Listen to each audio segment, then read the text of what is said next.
right? See you. It's good to be seen. Yes, sir. Like the hat, Yeah, brother. thank you. America Day. I was just down in Oklahoma City Live. on 23rd, and I was thinking about you.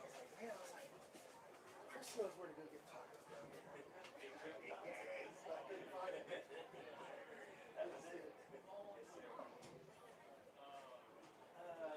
Scott, extra a couple rosters. That's what I say. Add those up.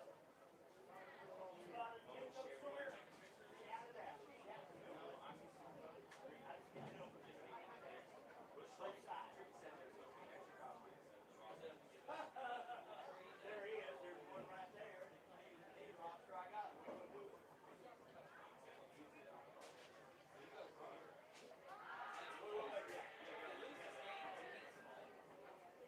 For sure.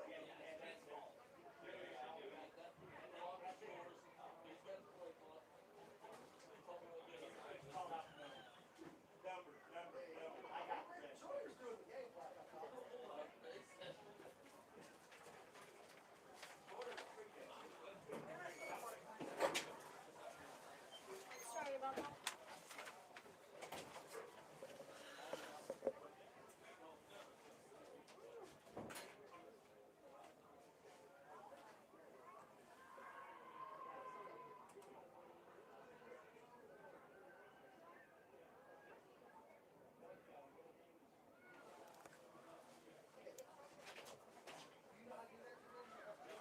Hey, will you look and see for broadcasting?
All right, audio check. Check, check. 1, 2, 3, 4. Audio check. Let me know. Thank you very much. 8 minutes to game time. 8 minutes to game time.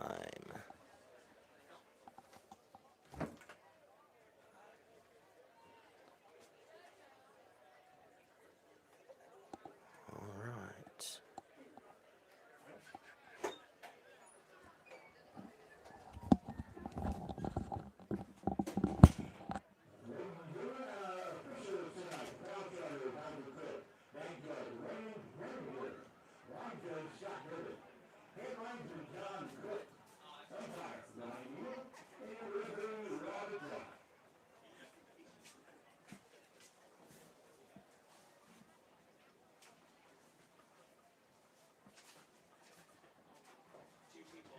Two people popped on, and so I was like, mic check, 1, 2.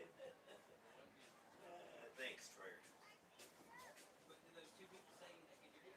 I mean, they didn't say anything.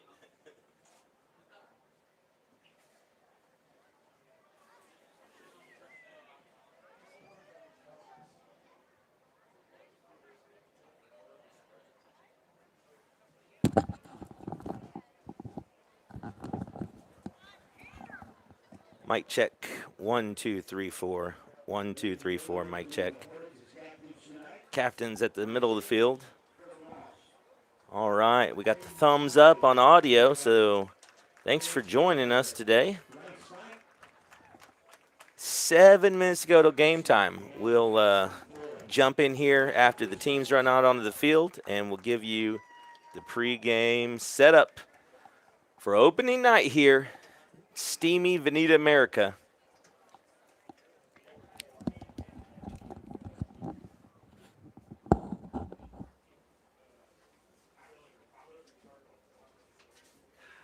Mooch off of your air conditioning.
Welcome back, Scotty B.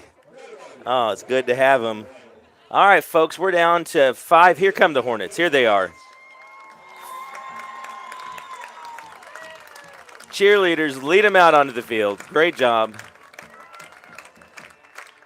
Crowd stands and salutes. School song played by the Blue Pride Band.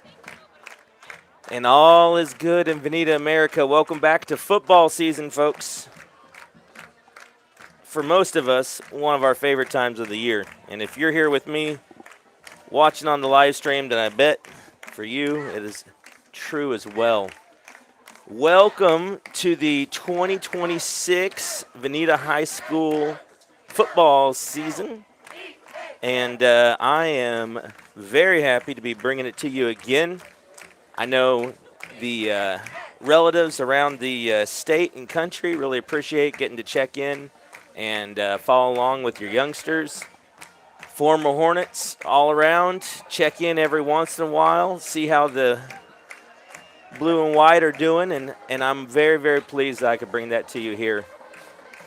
And as always, if you guys are having some issues with the stream or with the audio, you just put in the chat there, let me know what's going on, and we'll do our best to fix it. You guys can be like, hey, what's the score? I'll try to work it in. And I'll try not to keep it secret from you. So it's a Thursday night, and if you have a pulse and you live in this part of America, you know it's steamy out here, folks. And so you always have these August games. What are coaches worried about? Conditioning and cramping. And so I use the 2 C words. Don't hold it against me. It's true. That's what we're all waiting to see. Hopefully these boys can hold up with their hydration. They got plenty of Gatorade buckets on the bench there. Looks like 5 Gatorade buckets. What color do you think is in those Gatorade buckets? That's one of my favorite prop bets for the Super Bowl. What color is the Gatorade that they're going to douse the winning coach? All right, so Venita's going to return. We're going to receive the football first and a chance to go down the field and put points on the board on our first possession. So I'm excited. Are you excited? Here we go, folks. Let's see. Is it going to be a deep onside? It is a deep onside. Fair caught by number 17. That's Tucker Browning. So great field position for the Hornets. Looks like we're going to put it in play around the 37-yard line. So here we go. First possession of the season.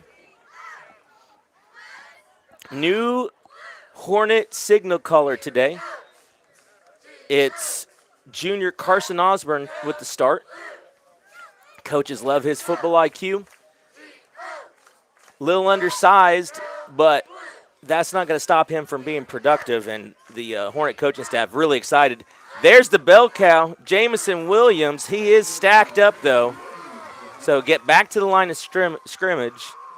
And the honorary captain was James Hartley, I believe. Forgive me if I got the wrong Hartley. And maybe it was Travis. Apologies. So honorary captain gets picked the first play call. And why not give it to Jamison Williams? We're going to give it to him a lot more. Gets it again. Run blitz by the Bulldoggers. Williams fights through for 2. Nothing was there. So Dewey is committed to stopping the run first. So 3rd and 8. It was a battle of the wheels. The Hornets are looking to impose their physicality on this first drive with 2 running plays. The Bulldoggers selling out to stop the run, and 2 plays, 2 yards. That's not what the Hornets were hoping for. Now we're going to have to convert on 3rd and 8 from our own 39-yard line. Crowd gets wild. All right, here we go. Sprint out. Left-handed pass. It's dropped. Put it on the money, but just couldn't reel it in. That was a nice throw from the Hornet QB for his first throw of the season, but just couldn't pull it in on the other side. That was first down yardage, too. Coaching staff, positive. Of course, it's early in the season, but nobody's more upset about that than the young man that couldn't haul it in. He'll be back. He'll get the next one. But that means we're going to have to punt on our first possession. Let's see what kind of field possession Dewey's going to get out of it. They have 2 men back. A token rush. Looked like Logan Floyd boots it. They're going to return it, and he's got some room. Now what? Runs into his own man. Good coverage by 55. That's Trenton Bible. Had a kid, Mr. Bible. And Dewey will start at their 36. So right about the Hornets started their first possession at the 37, and the Bulldoggers at the 36. This game is even Steven early. Let's see if the Hornet defense can return the favor with the 3 and out of our own.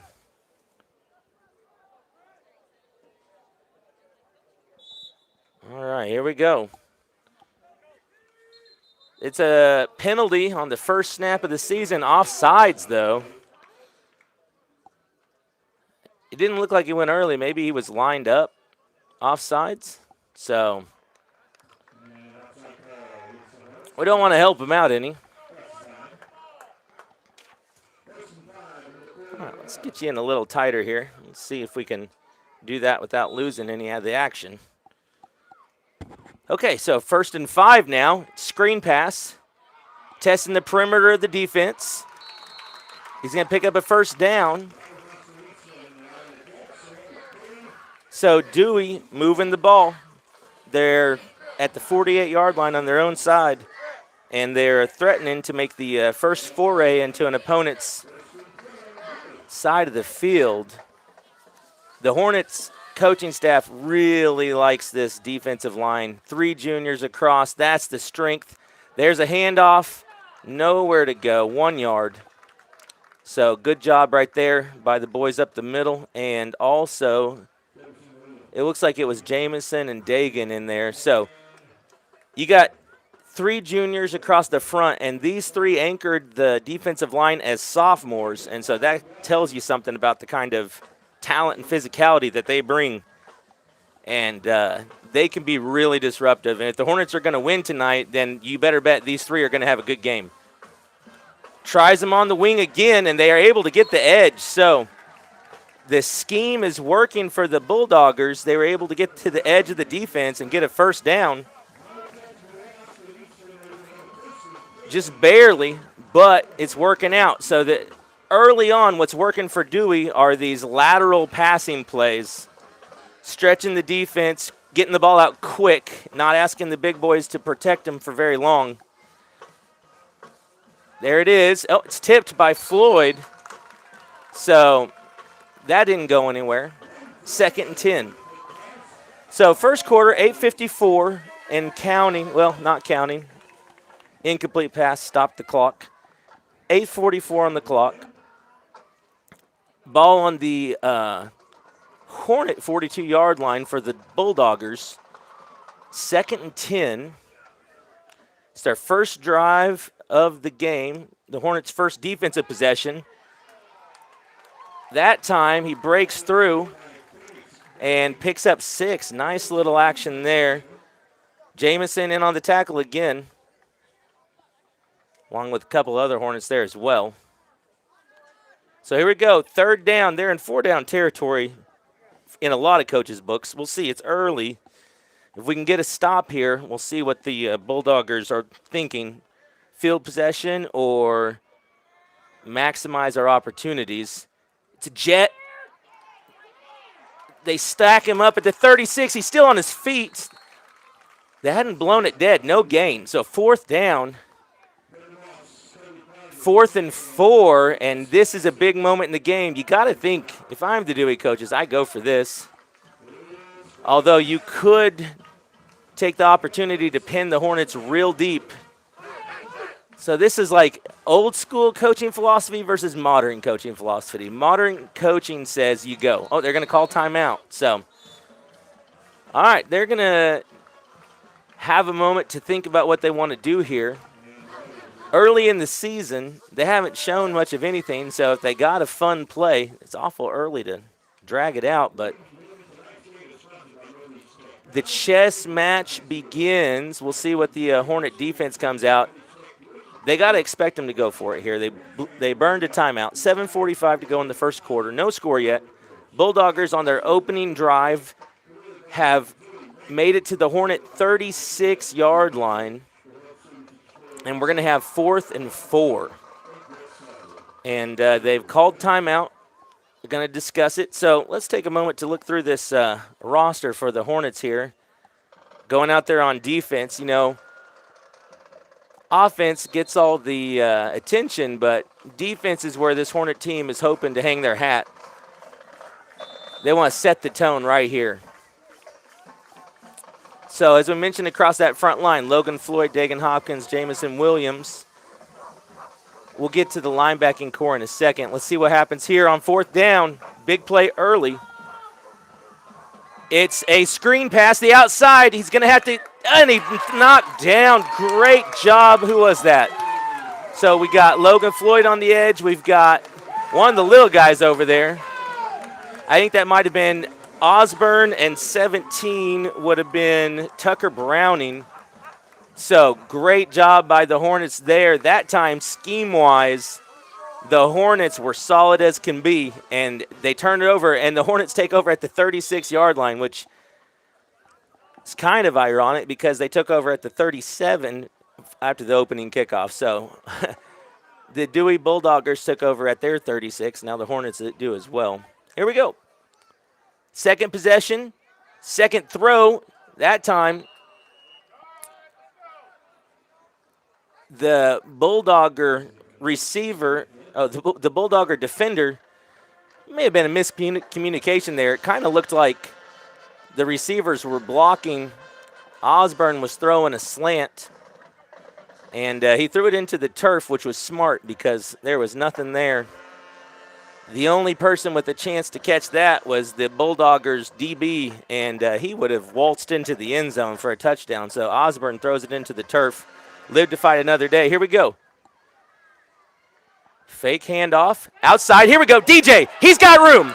He's got a block. He's got a lot of speed, folks. Oh, what a move. He got the wiggle all the way to the 10-yard line. There's no flags. Now that's getting the edge right there with talent, with speed. So good job, good block on the edge. Was that Stonebarger on the edge out there? So well done. Here we go. 9-yard line, 1st and goal. Let me see if I can get the it's always a challenge from up here to get the game to not end up crooked when we get down here in the end zone. I'm doing my best. All right, here we go. Up the middle to Williams, nothing there. So the middle of the Bulldog defense has been stiff. There just hadn't been any running lanes for the Hornets. So it's really nothing Jamison Williams could have done on any of these runs so far. That doesn't mean you don't give him the ball, though. That he is an uber-talented junior. And both sides of the ball, the Hornets are going to absolutely feed him when we can. There's a ball on the ground, and it's going to be a turnover probably. That ball was loose for a long time. So the handoff was fumbled, never got it tucked in there. And so a little unfortunate mishandling of the ball. Definitely don't want to shoot ourselves in the foot there in the red zone, of course. That goes without saying. So early season, you're going to have some of those, but we're going to need to clean it up if we want to walk out of here with a win, which that's definitely every player and every coach is hoping, and expecting that they're going to walk off the field with the victory. So you're going to have to earn it. Nobody's going to give it to you. We're going to have to make the plays. We're going to have to take care of the ball. So that one hurt, but we got him backed up. And in the middle, that was Logan Floyd first, and then Dagan Hopkins finished him off, and that's what we're talking about, folks, that disruption. And they went nowhere. So let's keep them backed up. Looks like we're going to have a timeout here. It's an official timeout for water. So this is a new thing, especially with the heat here. So it's a bonus timeout. No coaches had to burn one, but they get to talk it over with their players and get everything settled down here. Give the bands a chance to play, get the cheerleaders a chance to cheer, and the boys a chance to get some hydration because they are sweating profusely in all that football equipment out there. This is obviously the hardest part, the hottest part of the game. I don't know what the high temperature was today, but somewhere in the range of scorching hot, like it has been every day for eternity, it feels like. Okay, so game reset here real fast. 2nd down and 10 for Dewey on their own 9. Well, it looks like they're on the 12-yard line after the fumble. The Hornets penetrated to the 9-yard line. And then on 2nd and goal, they fumbled the handoff. And so here we are. Dewey ball, 5:56 to go in the very first quarter. Hornets started with the ball, couldn't move it. Big play of the game so far was a pass from Carson Osborne to DJ Smith. And Smith got the one block he needed and then took off down the sideline for about 50 yards. Fired it in there for the catch. It's at the 20. So not a first down, but close. So the Dogger QB showed something there.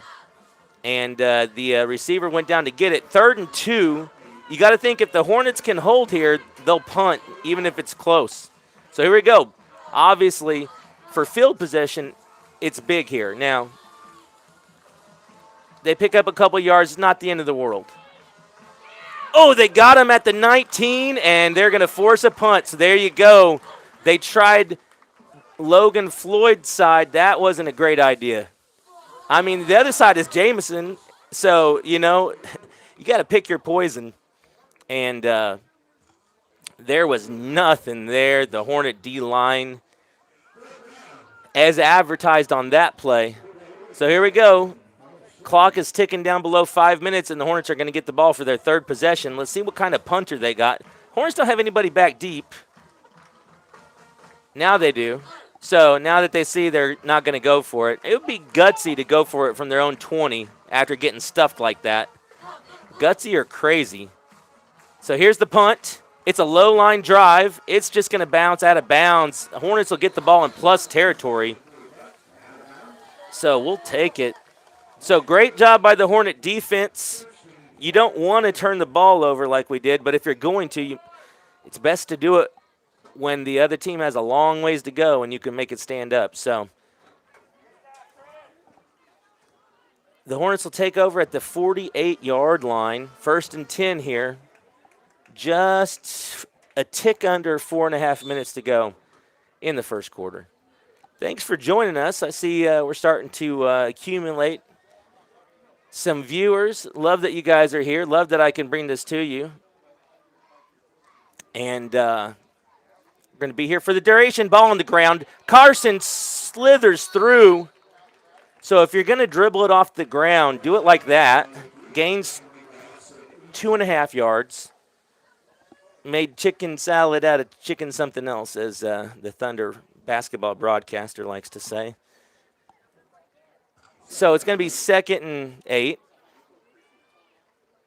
from the 46. So the ball's been on the ground twice, and the first possession was ended with a drop pass. The Hornets have left a little meat on the bone early. Hopefully we'll get that cleaned up, and the boys will sit down to a nice dinner here. There's Jameson's got a hole now. Here we go. Williams around the outside. He's down to the 22-yard line. That time the offensive line gave him something. So the first time that Williams saw any daylight, and he went for about 25 or so, maybe 22 yards on that. Great job by the Hornet O-line, and, of course, Williams had been itching to rev it up into high gear, and he had a chance there. So here we go. The Hornets are back in business. Back in business. Here we go. So we're on the far hash, going to our west, which, of course, is into the sun here. Carson keeps it, and that's going to – I like it. You got to keep him honest. Now, there wasn't much there. He got 2 out of it. But they know we want to feed Williams. So keeping him honest with a little quarterback keeper there, I liked it. Osborne smart, not being the biggest guy ever. You don't just want to get lit up. He took what the defense gave him and then lived to fight another day. Here we go, 2nd and 8 from the 21-yard line. Hornets are on the move. 0-0 is our score. Just under 3 minutes now left in the first quarter. Shotgun snap. Fake to nobody. He's got him. Number 5, that's Caden Smiley for the touchdown. It was a play-action fake to Casper the Ghost, and it worked like a charm. Nobody was home in the Dewey Bulldogger secondary. And, hey, I like that. Let's go. Fight song, first time of the year. Logan Floyd looks like he's going to be the new kicker this year. So here we go. Hornets are on the board. 6-0, 2:47 to go here in the first quarter. Snap was low, but he gets it down. No good. Logan took a shot on the kick, so that was an issue there with the snap. The holder did get it down, gave it a chance, but the timing was thrown off a little bit. So it's going to be 6-0. And the Hornets put it in there. So nicely done. That's the first. That may not be the first career touchdown pass for Carson Osborne. Carson played a little bit last year. Of course, the Hornets lost the QB off last year's team. That, of course, was Tanner. And Carson backed him up. Now he's having his first moments as the man. He's been handed the keys to the Hornet legacy. The line of Hornet starting quarterbacks now includes Carson Osborne. And first career touchdown pass for the lefty. And Smiley was so open, you didn't want to miss him. And he didn't just throw a bullet in there. He was smart. He threw it out there, let Smiley think about it, pulled it in for the touchdown. So the official didn't like something about 32. His equipment, maybe. It's hard to say. So we've had him replaced by number 8. Here we go. All right, Floyd's going to kick. First time this year, he goes deep. Taken at the 17. Up the middle. He's got some room. Dragged down at the 40. So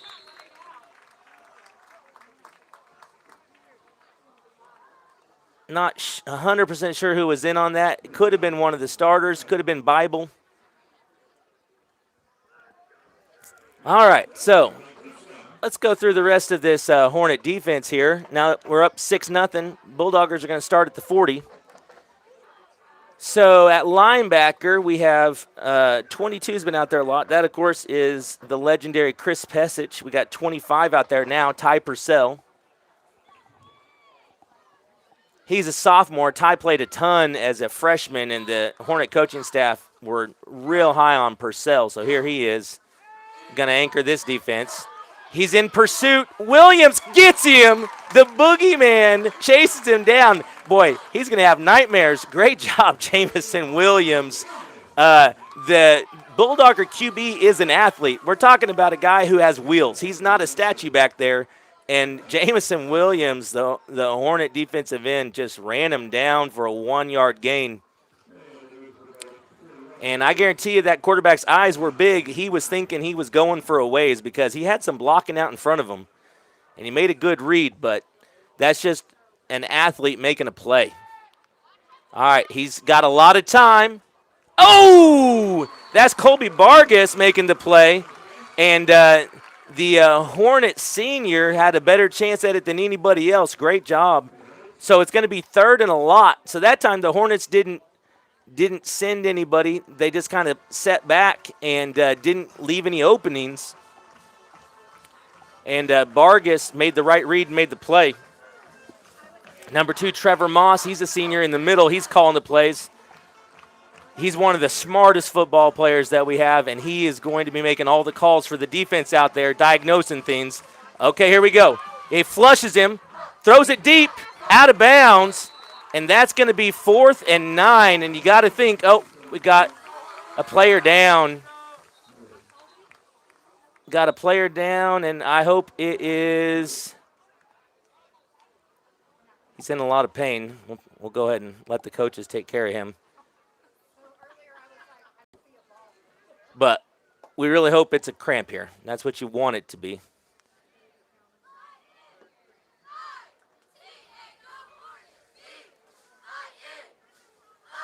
And if you ever had one of those, you know it's not fun. Let's see if he gets stretched out here or if they're going to get medical attention. Okay, so the Hornet defense made a stop. Hornet defense made a stop, and it's going to be 4th and 9. You got to expect Dewey to respect that and kick. We'll see. The Hornet on the field is number 7, Colby Vargas, Hornet senior. And I think he got his calf stretched out. He looks like he's going to be helped off the field. So that's good news. Of course, Colby Vargas, his athletic claim to fame now, he makes the wall as a state champion wrestler last year as a junior. So obviously that means elite athlete right there. And the Hornets can't afford to lose him. He's going to be counted on as one of those seniors that's going to really be asked to carry a lot of the load for this Hornet team here. They have a strong senior class. I like it. We'll run through the seniors later. I really like these kids. Of course, you never like to lose anybody, and we did lose some contributors, but I would argue the Hornets have the core from their team last year back, and that's what you want. You want to have your core back, and I really think we do. So you got a lot of kids out there that gained a lot of experience and had a year of growing. Oh, they dribbled it. Is he going to get it off? Because there was no rush. He got it off. That is one of those things where, you know, you don't always rush every punt.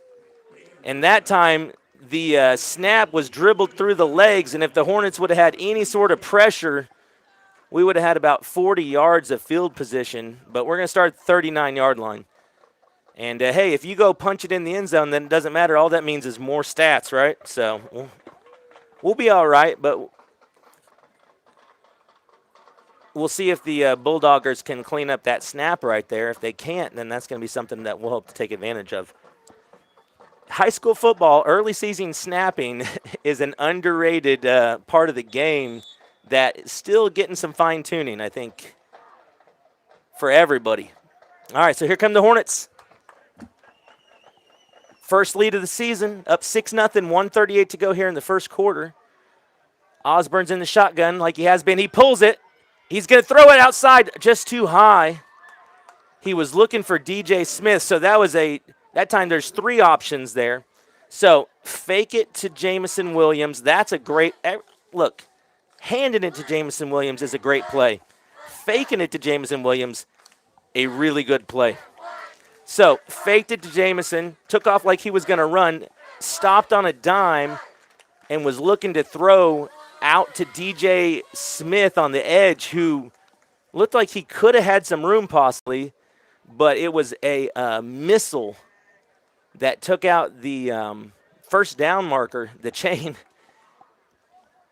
I guess it was the ball side of the chain. Osborne finds Smiley. Ball may have been on the ground.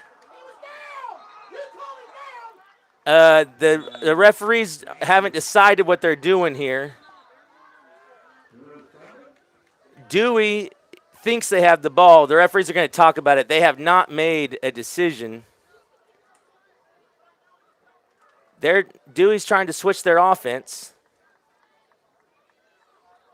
Coach Kirk says, hey, offense, stay on the field. They have not ruled anything yet. Smiley's down about a yard short of first down. Here comes the decision. First down, Dewey Bulldoggers. So they went ahead and ruled it a fumble. They had a long talk about it. Now, you could ask yourself this question. If you're really not sure, then how do you rule it a fumble? You could ask yourself that. But the body language for the Hornets did suggest that they thought it might have been a fumble. I'll give the referees that. Okay, so that's 2 turnovers. Oh, it's tipped! Ooh! So high pass off the hands of 14, and that was tantalizing for the Hornets to get it back. So Hornets got the lead, 1:19 to go here. The Bulldoggers are on the 48-yard line after the second Hornet turnover of the game. So stats-wise, the Bulldoggers have had one decent drive, their first of the game. Since then, the Hornet defense has really not given them anything. But because of the 2 turnovers from the Hornet offense, It's only a 6-0 game, and the Bulldoggers are in Hornet territory. So that was a blindside block, and he called it. Yeah, that was on Pesic. Pesic will take it. That is a tough kid who lives to play football, and he got murdered on a blindside block, which in high school football, they know better, so that's cheap, right? They're coached not to do that. Personal foul, and so that was a absolute cheap shot. They know. All right. They're getting it sorted out. The officials are in preseason mode too, first week. So that's going to cost them 15. It's going to be second in a bunch.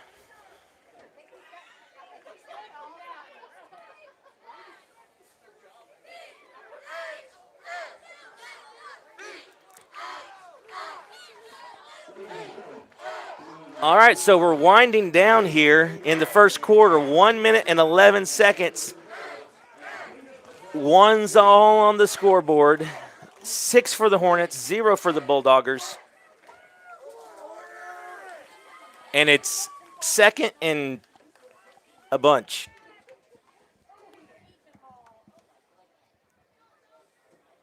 Let's see. Boy, I have to get my socks and shoes off to count that high. So we're just going to call it a lot for the Bulldoggers. I am a history teacher after all. Okay, passing play. Dagan breaks through. 14 is on an island with Purcell, gets around him. He picks up about a dozen. So nice pickup, but they're still 15 yards short, 17 yards short here. Tucker Browning with the stop for the Hornets. Hornet coaching staff really likes that young man in the secondary. I think he's only a sophomore. He's going to be one of these young guys, you know, every new season you start to say, okay, so who are these new young guys that are just forcing their way onto the field, getting playing time, and starting to, he throws it, tried to throw it in a bucket to 18, couldn't haul it in, and that's going to bring up 4th and 17 from the 45, and you'd think you punt here. So let's see. The Hornets are going to put DJ Smith back in case. Remember, last punt was a dribbled snap that went through the punter's legs, but no rush, so he was able to get it off. So here, let's see. There's 25 seconds to go. Clock stopped, first quarter. Hornets will get the ball back. And we'll see what kind of field position they can get here. Punt from the 45-yard line, so the Bulldoggers are hoping to get a good punt. Oh, it's on the ground again. And it's oh, my gosh. It's going to be a personal foul because the guy he looked like he was running with it. Now, okay, can you get a personal foul? This is a great question. So the punter was running forward, and then he kicked it, and he got a personal foul call. So once he becomes a runner, are you allowed? Does he have protection? Right? That's the question. See, it's not really right. Gosh. They called roughing the kicker and first down. What bad luck. So y'all may have to help me out there in the internet world. But does the punter still have the protections if he's taken off with the ball after the ball was on the ground? I don't know what the Hornet defense could have done right there except what they did, which was try to close down. And then, of course, once he started to kick the ball, then they hit him. And it's going to be a first down for the Bulldoggers. Now, that may be the correct call. Listen, I'm not saying that I know more than the officials, but if it is the correct call, it doesn't feel fair. How about that? The Bulldoggers are on the 40-yard line, so they get life with 12 seconds to go here in the first quarter. So the Hornets, they got the edge, and they're going to pick up. So that's the second or third time that they've thrown those wide receiver screens and gotten the edge. So I'm sure the Hornet coaches will talk to our defensive backs out there and say, hey, you got to set the edge. Don't let them around the flank us on the outside because there's no help over there. All right, so that's going to do it for the first quarter. The Hornets up 6-0. And the Bulldoggers are on the drive. We'll be back in just a couple of minutes.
Okay, so we're back. Second quarter here from LP Williams Field at historic Memorial Stadium in Veneta, America.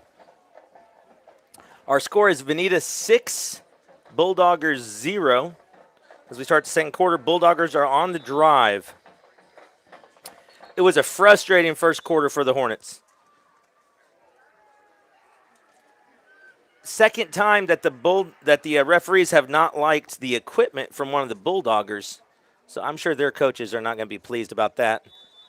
So they ask him to leave. Reinforcements come out. So here we go. High snap. Floyd pressures. He steps up, looking to throw over the middle, and he caught it. 14 brings it in. Athletic play, and that's going to be a first down at the 21-yard line. So the Bulldoggers are on the move.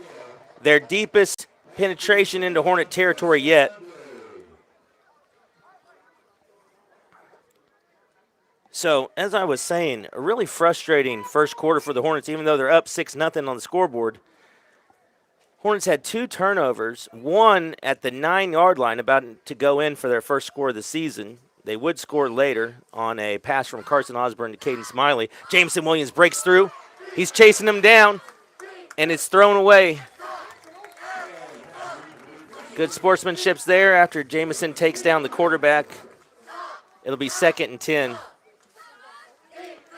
So 2 turnovers for the Hornets. And then right there at the end of the first quarter, the Hornets get a roughing the punter call after they had stopped the Bulldoggers. And that is why the Bulldoggers are almost in the red zone at the 21-yard line. And so, like I said, a frustrating first quarter for the Hornets, yet at the scoreboard it's 6-0 for now. Handoff up the middle, he spins away, and that's Chris Pessich bringing him down. So first line slowed him down, and Pessich cleaned him up. There you go, Hornets senior. Get yourself a solo tackle. And if you didn't know, Chris has got to be, well, he's one of everybody's favorite kids, so everybody loves seeing him do good. Heart of the Hornets this year, Hornets senior Chris Pessich with the solo tackle there. All right, here it is, 3rd and 11 from the 22, probably 4-down territory. There is a penalty. We got a false start this time, so we'll back them up.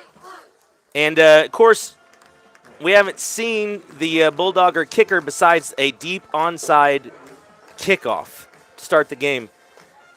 That doesn't bode well for their field goal team when you're automatically going deep onside, right? So I'm guessing it's 4-down territory from here. They'd have to get inside the Hornet 11-yard line to get a first down. So I'm guessing that no matter what happens here, we got 2 plays for the Hornet defense to stand up. There's holding. They don't call it, and it's going to be to the 16-yard line. So Hopkins broke through. The kid grabbed his arm. That's pretty much textbook, right? Dagan said something to the official after that. I mean, it's pretty bad. Dagan beat him so bad, and the kid just reached out with 2 hands and grabbed his arm to slow him down long enough so they get that pass off. All right, it's 4th and 7 here. The Hornets can make it stand up. The defense can bail him out again. Here's pressure. And it's thrown into the turf on 4th down.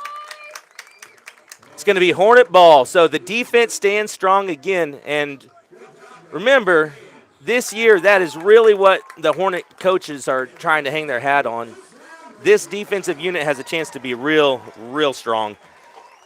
And anytime you're going to have a good defense, you got to start with strength up front and strength through the middle. And, of course, Hornet senior Trevor Moss, middle linebacker, and then those 3 juniors, Dagan Hopkins, Logan Floyd, and Jamison Williams. Really standouts. And of course, I mean, it's 11 guys. The secondary's played well so far. The Hornet defense has done their job, and that's why there's 0 on the board, despite the fact that the Hornets have had 2 turnovers and looks like we're going to call timeout here. Timeout Hornets. The Hornets with the ball, 10:52 to go here in the second quarter. We're driving east for the first time. Checking the wind. The wind is out of the north. Well, yeah, more or less out of the north. It's not much. I sure can't feel it up here in the broadcast booth. It's enough to blow the flag, so I'm sure it feels good on the field. If I go silent for too long, send somebody from the press box to come check on me. It is a sauna over here on the far east side of the press box. But that north wind, I wish it would bring us a little relief.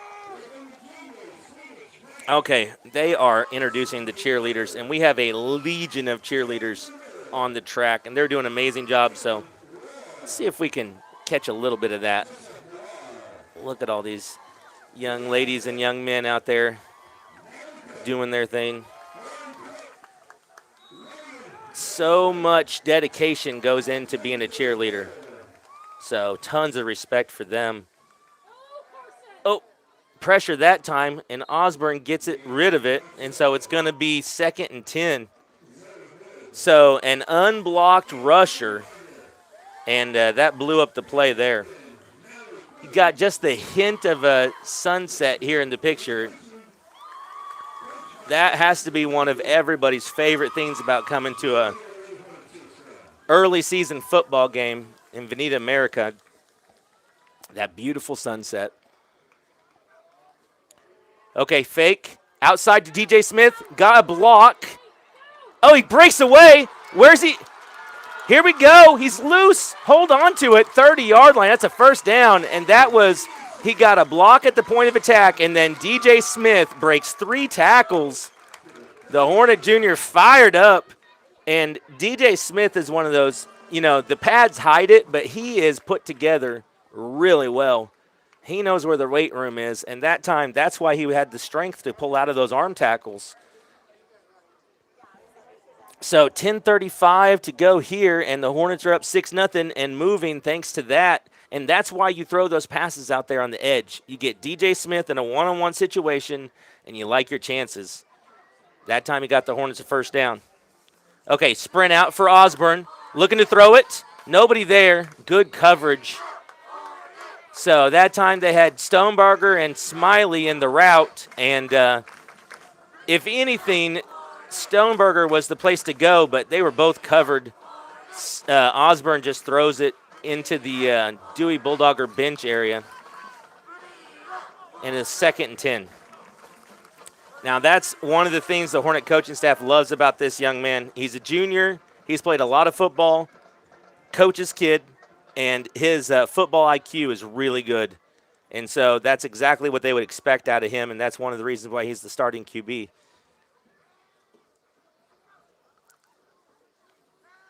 Oh, here we go. DJ's got a block. He's got one guy to beat, and he brings him down at the 35. So set up a tunnel screen that time. Picked up a block and picked up 6 yards, so 5 yards maybe. So it's going to be 3rd and 4. We'll give him 6. He had one guy, good tackle by number 18 for the Bulldoggers. Check the roster. That's Cavery Weathers. So good job by Weathers right there. If he doesn't make that tackle, Smith could still be running to the end zone. Okay, big play here, 3rd and 4. Chance to flip the field for the Bulldoggers. Got blocking. Osborne going deep. He just gives himself a chance. Oh! Sorry about the camera work. Whew. We do our best on the camera work, but it's tough sometimes to get the right angles when it's on this tripod here. So, no good, but Stoney had a chance at it. So, Osborne put it up, and he gave his receiver a chance. Unfortunately, couldn't haul it in. He was looking back, not into the sun. Well, into the sun, that's right. The sun is setting over there in the west. So, looking back into the sun, sun's still up. So, that probably did play a little factor there. It's like playing center field as the sun goes down. Or that, what is it, the Dallas Cowboys Stadium where guys are staring right into the sun. Logan Floyd with the punt. High kick. Taken by 2 with a lot of room. So I don't know what it is about the Hornet. We got a flag. And I'm not sure what that's going to be. It looked clean on the tackle, so could there have been an illegal block over there? Possibly. For now, the ball is on the Hornet 48-yard line. Let's see what happens with the penalty. And some rotation here. Get some guys a breather. Sun is starting to go down, so it's personal foul. It's another blindside block. This one's on the Hornets, or blindside hit. So the Hornets, it wasn't on the ball carrier. He must have hit a blocker that wasn't looking at him. I don't know. How do you blindside hit a blocker? There's some things I don't understand. I'll believe you that that's the right call, but I don't see how you can get a blindside block against the defense on a blocker who's literally running down there to try to block you. He slid down. Number 1 knew he wasn't going to get away from Jamison, and he just slid to the ground. Jamison dove over the top of him. That kid's been ran down by Jamison at least twice. He knew it was. He'd seen that movie before. So 9-11, 9-10, and counting down here in the second quarter. Pull it out just a little bit here. Hornets up 6-0. Bulldoggers are driving. After the punt return, they're looking at the end zone. See what we got going on. Stoney hits it down, plays it in the air. Good job by the Hornets senior. Goes up high, knocks it down. So got to have those ball skills in the secondary. And it's going to be 3rd and 9 from the Hornet 31. And a good chance at a 4-down territory here. So the Hornets are going to have to stop them twice. They've been good at that so far today. All right, here we go. 3rd and 9. Hornets rush 5. Oh, good tackle. Who is that? Ty Purcell. So it was caught for a 4-yard gain. Purcell says not 1 yard more, and it's going to be 4th and 7. So here we go. The Hornet defense has paid it off every time so far. So if you're going to hang your hat on something, why stop now, right? So here we go. It's 4th and 7 from the Hornet 28-yard line.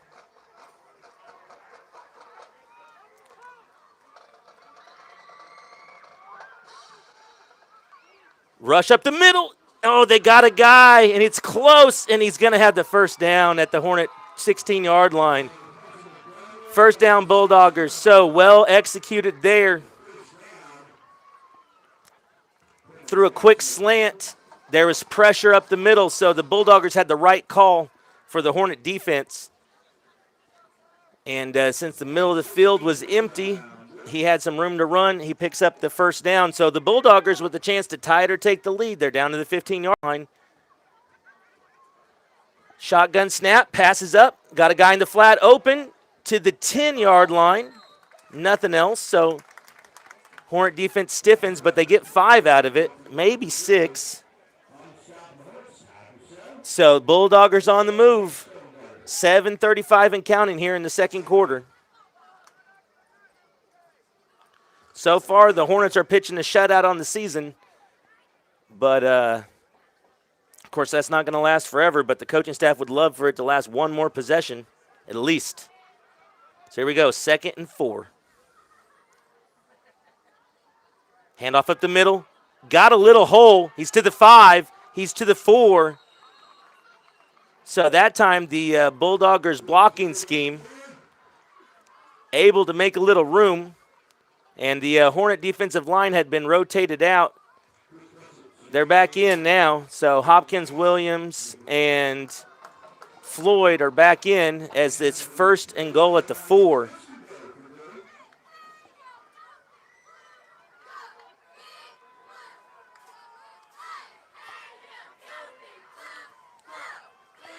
Looked like Jackson Floyd and Logan and Zach Goss were in there.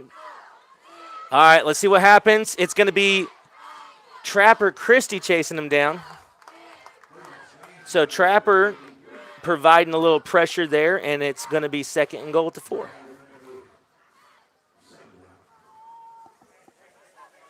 So 6:59 to go here in the 2nd quarter, and the Bulldoggers are all the way down on the Hornet 4-yard line. They are down 6-0. So Hornets with the lead here in the 2nd quarter. And right now, I mean, it's early, but right now you have to say this is one of those cases that if you let a team hang around, you make enough mistakes, eventually you might pay. So far, the Hornets have gotten off scot-free, but the Bulldoggers are down to the 3. 3rd and goal at the 3.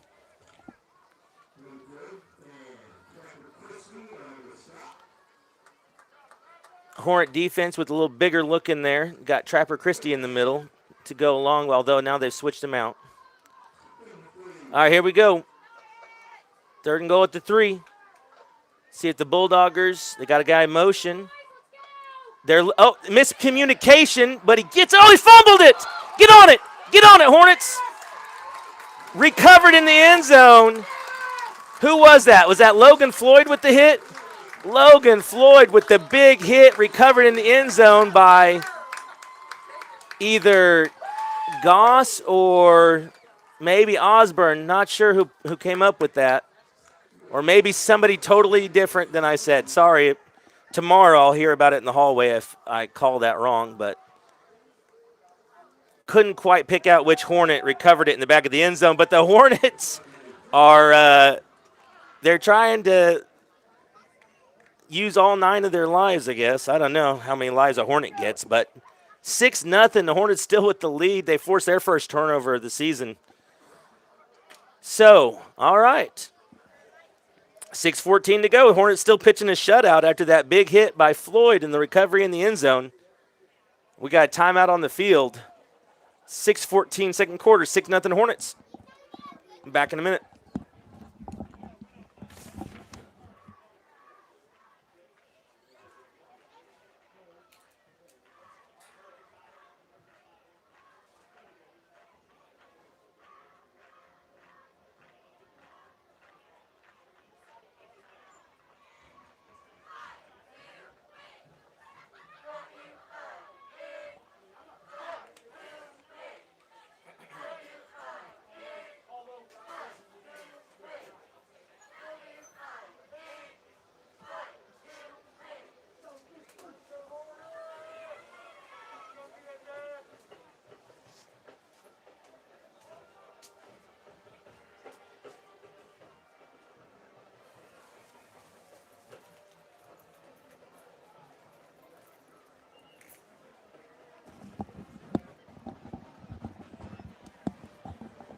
All right, we're about back underway here. 2nd quarter. Hornets got the lead in the ball.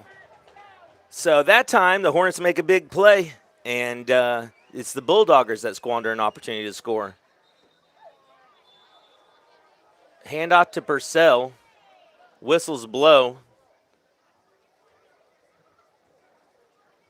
It's a penalty on the Hornets. Pre-snap penalty. It's going to move them back 5.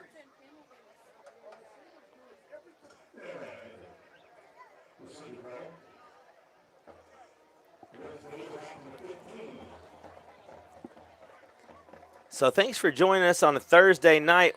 I know that can, for some people, make it tough to get out to the game. Opening night crowd, always a good crowd coming out to see this version of the Hornets. And reasons for optimism in Veneta, a lot of returning talent out on the field.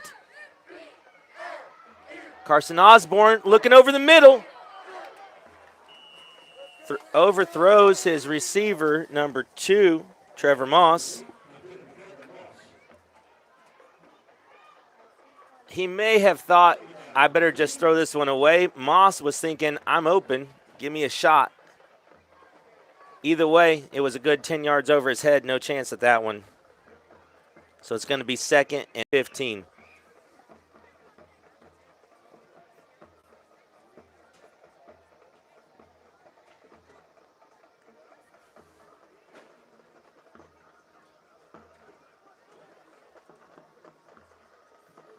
Okay, here we go. Sprint out. Osborne looks over the top. He's got DJ. What a throw. The touch on that. The Hornet, I tell you what, the Hornets will be talking about that throw tomorrow. What a throw on the run with the, put a star by that one, folks. That's easily the best throw of his career to this point. The touch he had to put on that one, and he put it right on a platter for DJ Smith, and it was 2nd and 15, and now it's 1st and 10. And that's exciting, folks. That's arm talent, and that's putting it all together right there for the Hornet QB, Carson Osborne. And that's when you get him on the run like that, he can see the field really good. Okay, we got Jameson Williams here in the Wildcat. Jameson up the middle. First guy doesn't bring him down. Second guy doesn't bring him down. Third guy doesn't bring him down. He's still on his feet. He's out of bounds. He picks up 9.5. Hornets showing Wildcat. I had a chance to talk to one of the Hornet coach that won't be named in the lunchroom, and I asked him a little bit, and he said, what are we going to do this week, Coach? And he said, we're going to try to score more points than the other team. He was real coy. I said, all right, okay, Coach. But there's a wrinkle right there. Jameson Williams in the Wildcat. He's looking for some daylight, and he's going to be at the 45, and that's a first down. So not a lot there. What you like about Williams on that is that he has a lot of patience in the hole. So the Hornets run the Wildcat, 2 plays, pick up 10.5 yards. First down Hornets, here we go.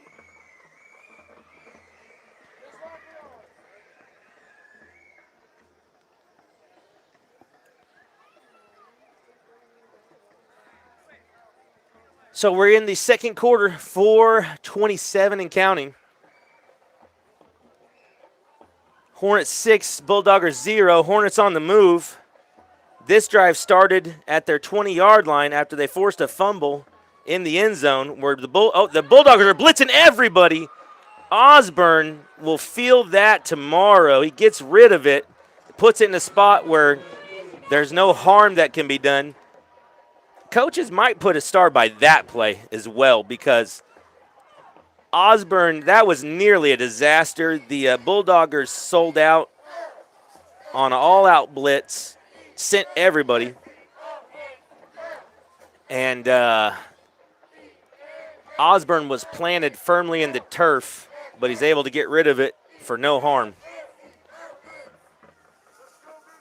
All right, here we go, 2nd and 10. There's a screen to Purcell. He can't get away. He's going to lose a yard there.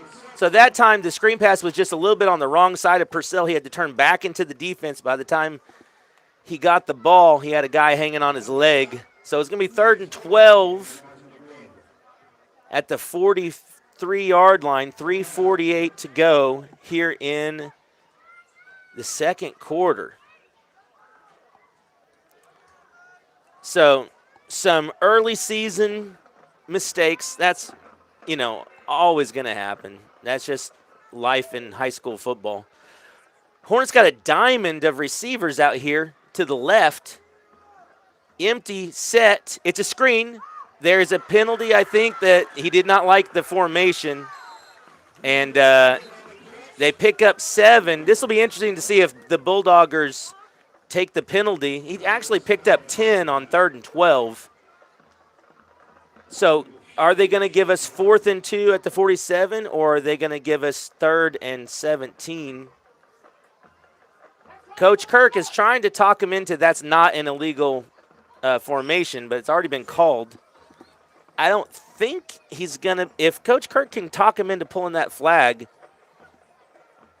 he said, I want to explain to me how that was a illegal formation. So referee gave his explanation. Coach Kirk will coach up the boys on what you can't do, or he'll just have to agree to disagree if that was an illegal formation or not. So it's going to be 3rd and – are they going to decline it? They're going to decline it and give 4th and 2. We'll see. Boy, the chess match, guys. So now the Hornets have an opportunity to go for it here. 4th and 2. 4th and 3, we'll call it. And now the Hornets will take a timeout. The Hornets were expecting a play call for 3rd and 17, and instead they got a play call, or 3rd and 18, instead they got a play call for 4th and 3. And they had to decide if they wanted to go for it or not. So we'll see. The Hornets up 6-0 with 3:18, and the defense has been strong. Do you punt, play field position, rely on that defense to carry you through, or are you aggressive? What would you do, folks? I know what my college roommate, Larry Hopper, would do. He'd punt and play field position. Never seen a guy play video games as conservatively as Larry Hopper did up on the 12th floor in the Adams Stud Lounge Johnson Tower down at OU. We had ourselves a heck of an NCAA dynasty mode going, though. Back in the days, folks, those were the days. So if the Hornets punt, I would look for them to do one of those QB pooch punts that they did last year with Trey Tanner. They aren't given any indication of a punt. They're given indication of a wildcat here with Jamison Williams. Now, of course, he's been running it, but he can absolutely throw it here. This is fun. Here we go, folks. Coach Kirk. Oh, and it's fumbled snap, and it's going to be recovered at the 45. So that was just a real fast snap. Williams just had his head up looking for the hole. The Bulldoggers had sent everybody. With as much penetration as they got, I don't know if Williams would have had a chance anyway, because it did look like a straight. What the Hornets were trying to do is get so many guys spread wide that it would empty the box, and then now you got Jamison running against good numbers. But that's not how the Bulldoggers played it. The Bulldoggers sent everybody up the middle, and, of course, because the Hornets had everybody out wide, there was nobody there to pick up the blocks, and, of course, Williams fumbled the snap anyway. But I'm sure Coach Kirk and the Hornet coaching staff took notes on that of how the Bulldoggers are wanting to play that wildcat so we can counter with something on the edge of the field. All right, here we go. Long time to think about it. Now, see, he tried to throw a touch pass like what Carson Osborne did on that last drive, but couldn't quite fit it in that window over the top of his receiver. So 3:07 to go. Bulldoggers on the Hornet side of the field after the Hornets went for it on 4th down and failed. I like the aggressive nature of the play calling to go for it there.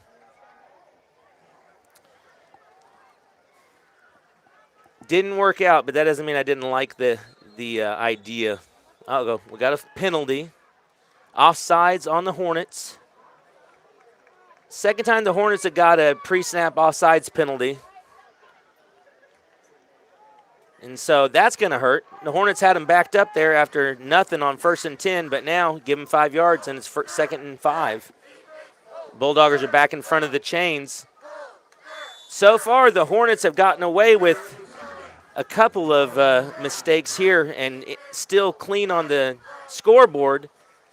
Nobody outside, and it's dropped.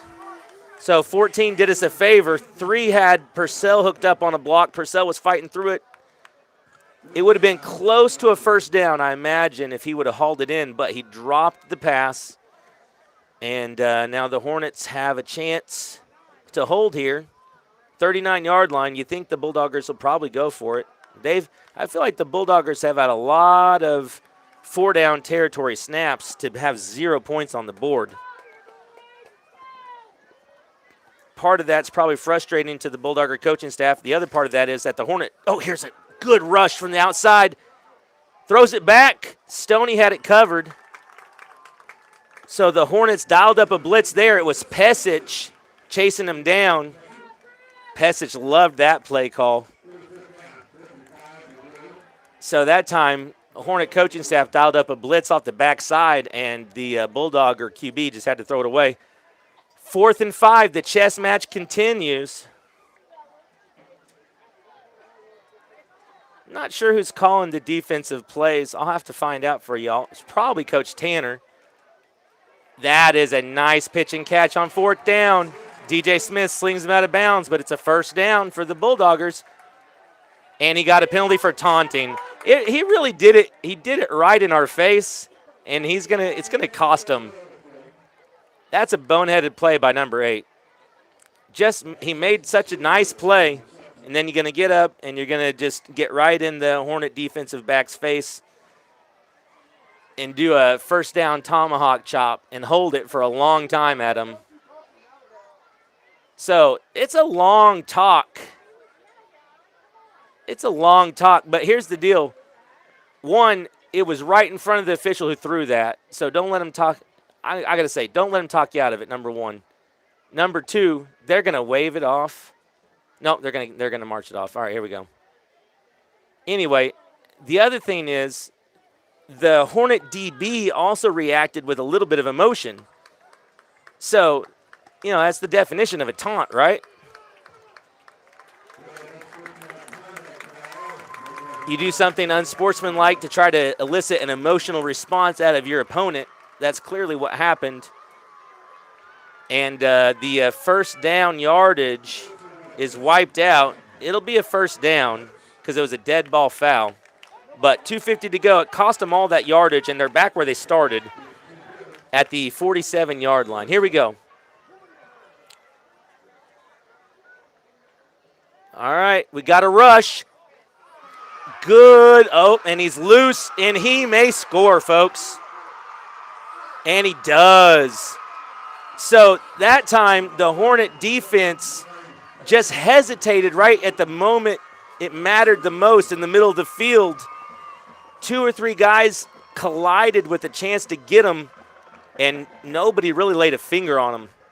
And they were left holding air there. So good job by number 14. He definitely looks like a dynamic player for the Dewey Bulldoggers, and he tied the game up with a 48-yard pitch and catch there. The Hornets blitzed, and then they didn't cover it up on the backside. That's Marshall McDaniel for the Dewey Bulldoggers. So if the Bulldoggers can execute this extra point, they will have the lead with 2:38 to go here in the second quarter. 6-6 up the middle and never had a chance. That is number 17 and number 57 both broke through. That's Tucker Browning and Logan Floyd. So great job by the Hornets there to keep it at 6-6. So Bulldoggers draw blood, and the Hornets had been playing with fire, you have to say. They had been playing with fire, and they gave up a 48-yard. If you were guessing when they were going to give up points, you didn't think it was going to be there. But it's now a tie game. So 6-6, 2:38 to go. The Hornets we'll see what kind of field position they can get off this kickoff. They can get good field position. There's no reason they can't push it down the field here and try to get some points on the board here at the end. Let's find out what we can do here with a tie game. Remember, the Hornets got the ball first, so the Bulldoggers will start with the ball in the second half. The Hornets would like to get some points on the board for that reason.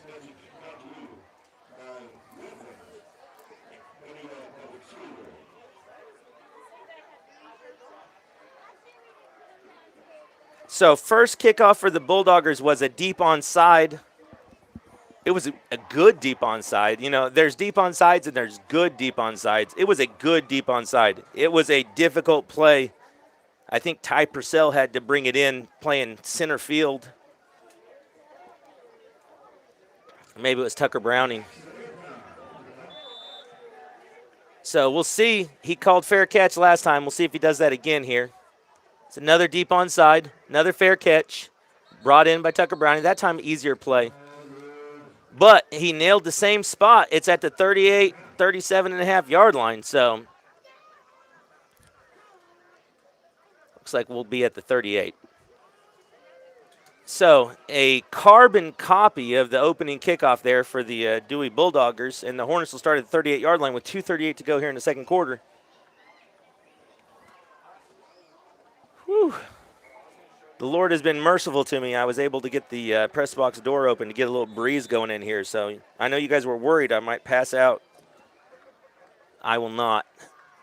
It's cooled down quite a bit. Pulls the fake handoff. We got it to outside Smiley. Blocked by Moss. Here goes Smiley. Smiley to the 30, and we are in business. Trevor Moss with a great block on the outside.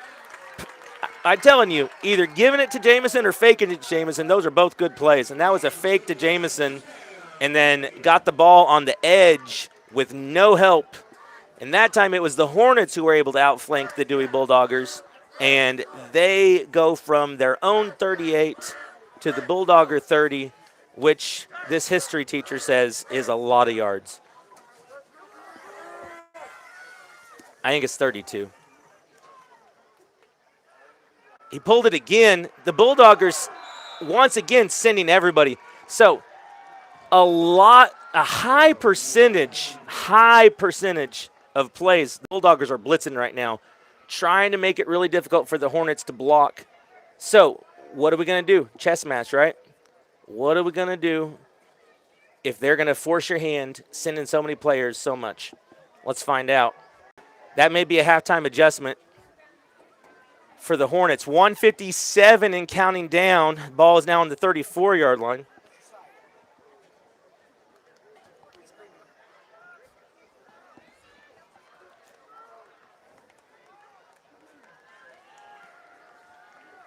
Osborne in the shotgun as he's been all day, and the snap gets away. What happens? He falls on it. Back to the 46-yard line. So more self-inflicted wounds for the Hornets, unfortunately. And we're going to call timeout, or they are. Probably they are. You would think it's now 3rd and forever. Oh, we called timeout. So that's an aggressive timeout by the Hornet coaching staff. Still on the plus side of the field. I'll give us that. We're still on the plus side of the field, 46-yard line. 1:28 to go here, and the Hornets are still thinking somehow getting points out of this on the plus side of the field. 3rd and 26 according to the scoreboard here at Memorial Stadium. So that time the snap was wide left. Osborne didn't really have a chance at it. So we've been in the shotgun formation the entire game, and we plan to stay that way. Snaps have been pretty good. We had a fumbled handoff exchange earlier. That's not on the center. And then we had a fumbled snap in the Wildcat, but that really wasn't on the center either. That was, we're looking down the field on 4th and 2. Ball goes through our hands. That one was wide left. That's all right. Get it dialed in. The Hornet O-line is doing a good job out there. Give the boys in the trenches credit. They've held up. When they haven't, it's because the Bulldoggers have brought a lot of pressure.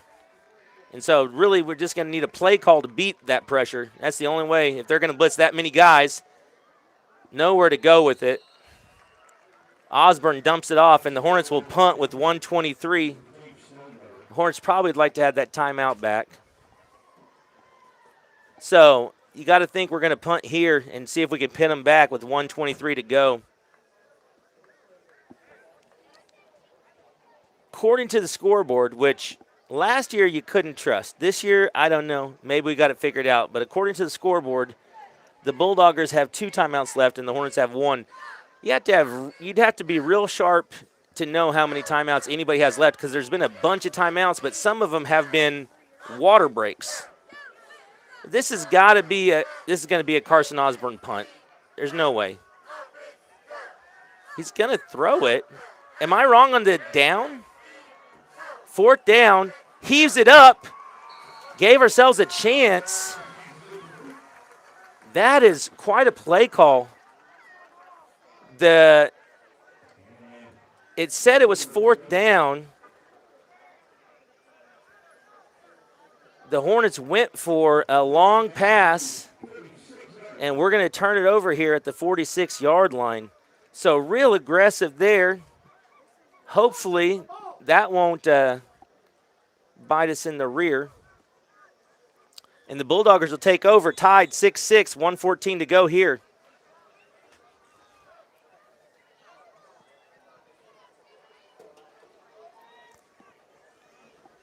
Low snap. He fields it.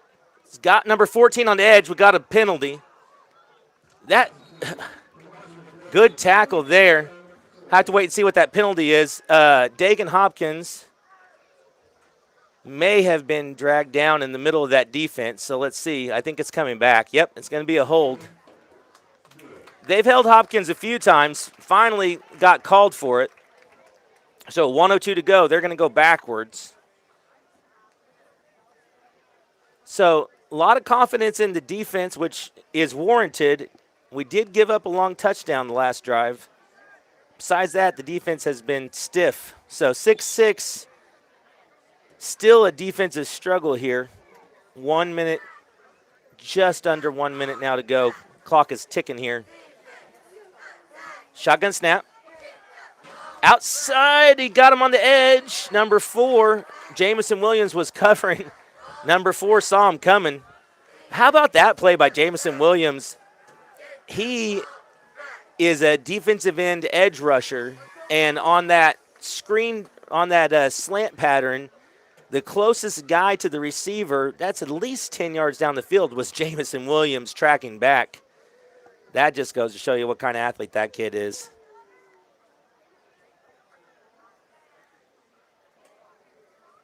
So you take away one play, the Hornet defense has been pretty spectacular, but that one play has this game tied. There's holding again. That's the second time that kid has just grabbed his arm as he ran past him, and they did not call it. There's holds you can get away with, and then there's holds that you usually don't get away with. 2 hands grabbing an opponent's arm and pulling him backwards is usually a hold you can't get away with. But he has got away with it a couple times. Here we go. It's 3rd and a bunch, 38 seconds to go, and the Hornets have a chance to force a punt here. Good rush by Floyd, out of bounds, and so the Hornets' defense stiffens, and that's why you go for it when you have that kind of confidence in your defense that they're going to make it stand up, and the Hornet defense just did. So 4th and 20-something, and at least DJ Smith is going to get a shot at it here with 32 seconds to go, and the Bulldoggers looking to punt back to the Hornets. And the Hornets have had some explosive plays on the edge, so there's no reason to think that they can't get this ball in some sort of field position. Not a great punt. Oh, chill out. Not a great punt, but that may have been what they wanted because it was so short, DJ had no chance at it, and it rolled around for 10 seconds. So now it's down to 22 seconds here, and will the Hornets decide to take it to the half, or will they take one shot?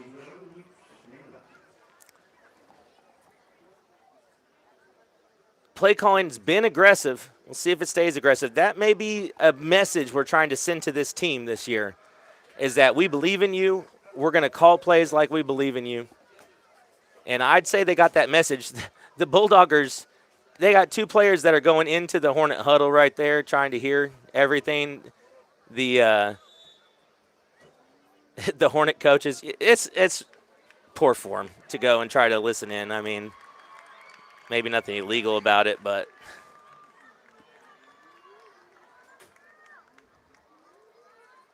we're going to throw it. And it is intercepted at the 38-yard line. They're looking for a penalty. They're not going to get one, and with 15 seconds, the Bulldoggers are going to get another shot. So, aggressiveness from the Hornet coaching staff. That time, probably got to throw that ball out of bounds, not give the Bulldoggers a chance to pick that off. The Hornets are claiming there was some pretty bad pass interference on that, but the ball wasn't anywhere near where that contact was. Hornet fans not pleased with the no call from the referee. All right, let's see. So far, the Hornets have been able to be aggressive and not have anything, that's all just rolled off their back. Let's hope it stays that way. I like the message it sends. It says you believe in your kids. Don't mind that one bit. 10 seconds to go here in the second quarter, 6-6. Hornets looking to run down this clock and get out of here with a tie ball game. It's a dribbled snap on the ground. He falls on it, and the Bulldoggers are going to call timeout. So both coaching staff, despite things not going their way, and you think eventually somebody's going to say, let's just take this to the half, but neither one has. So now here we go. 6 seconds left. The Bulldoggers with the ball on their own 46-yard line, third and a bunch.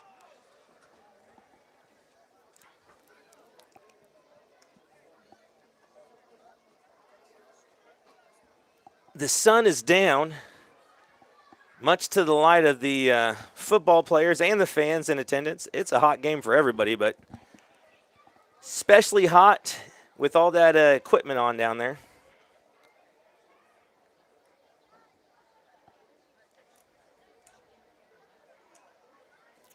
So here we go. 5 seconds. It's 5 seconds on the game clock.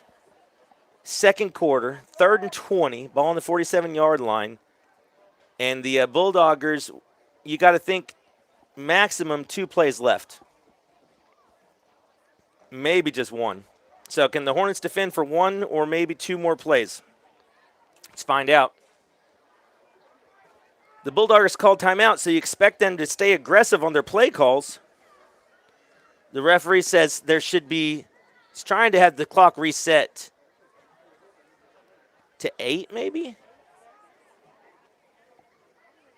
He wants 8 seconds on the clock if I can see his fingers from here. He's waiting. He's not pleased.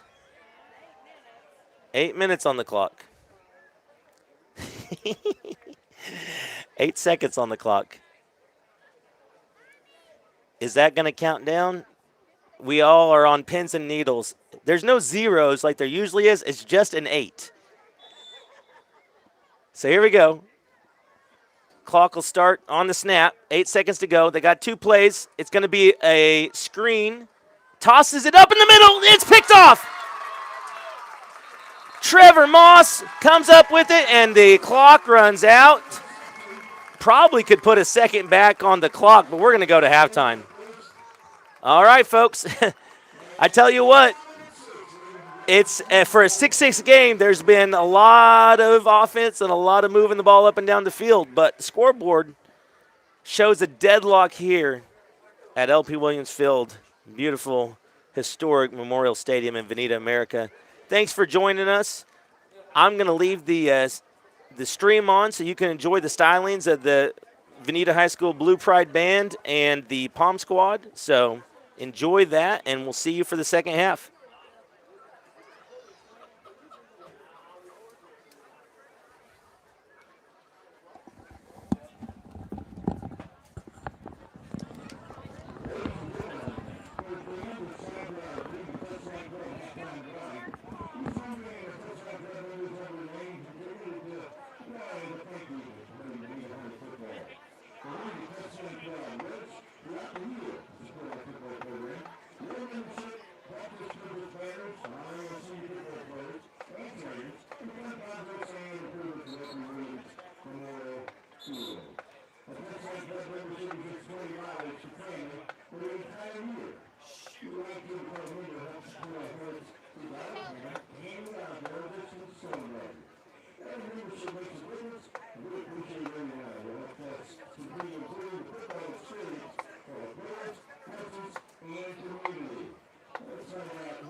Strong tug drawing. And it is Qatar Jaguars. The President Nick, let's see, the President Nick, that's the prize. And we don't have everything with that. Congratulations, thank you. I need a touchdown for every team to leave one thing.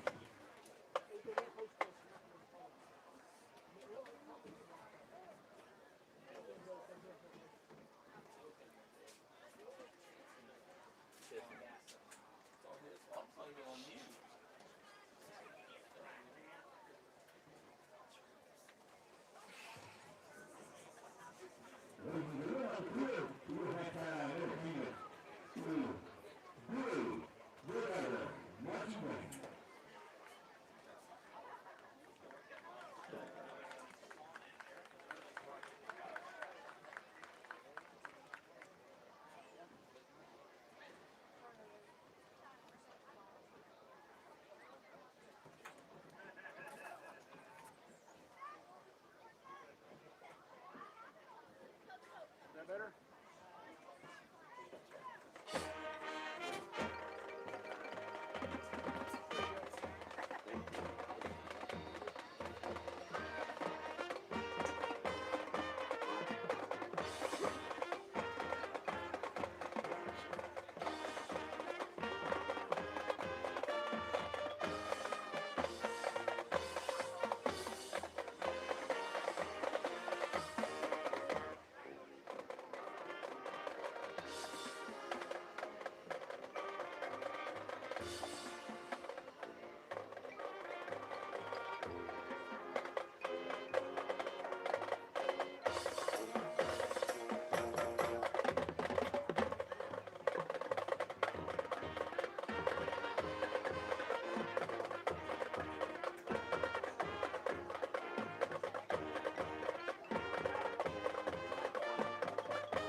Excellent job, Dewey, Mr. Man.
A long time ago, when gods walked the earth, a legend was born.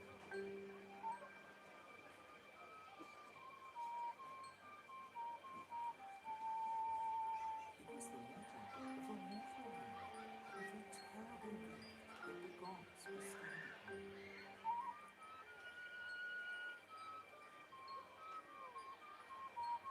And many gifts had come, come home, and a hand to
freshman, Taylor Roach.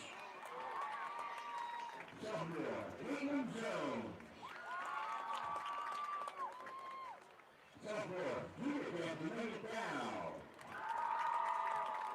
Junior and the captain of the squad, Kevin Lee.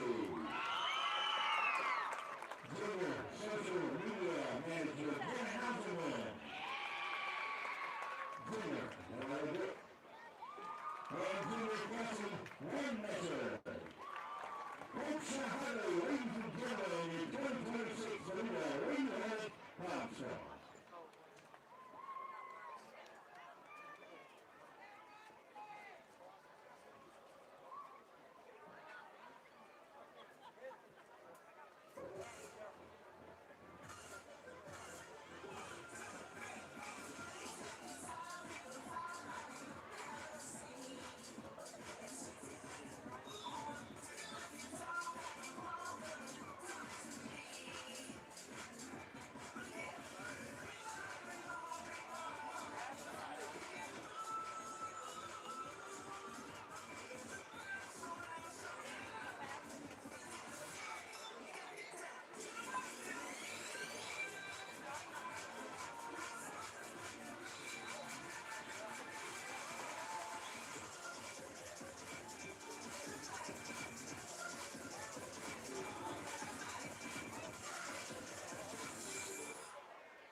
Dewey, was a halftime score, Slade.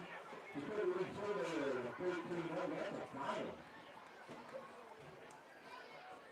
Down here. And McTavish scored 27 at halftime.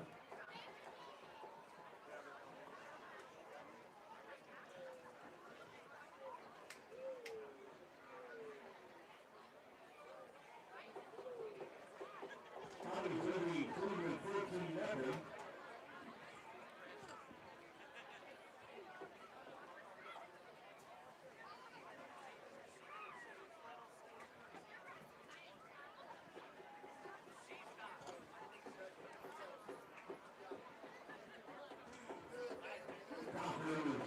Leading Clinton 6-0.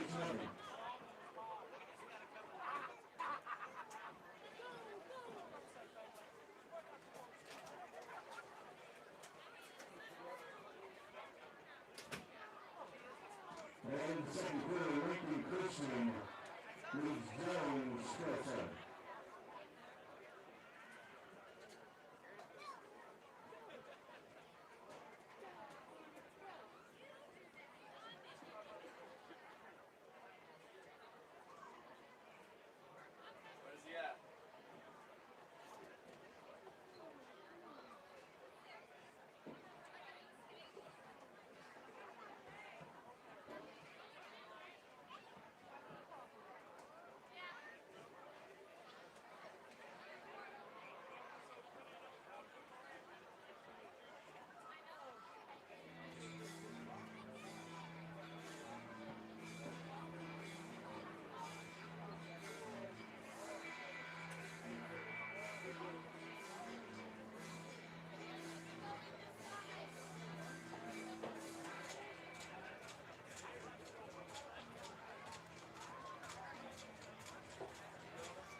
All right.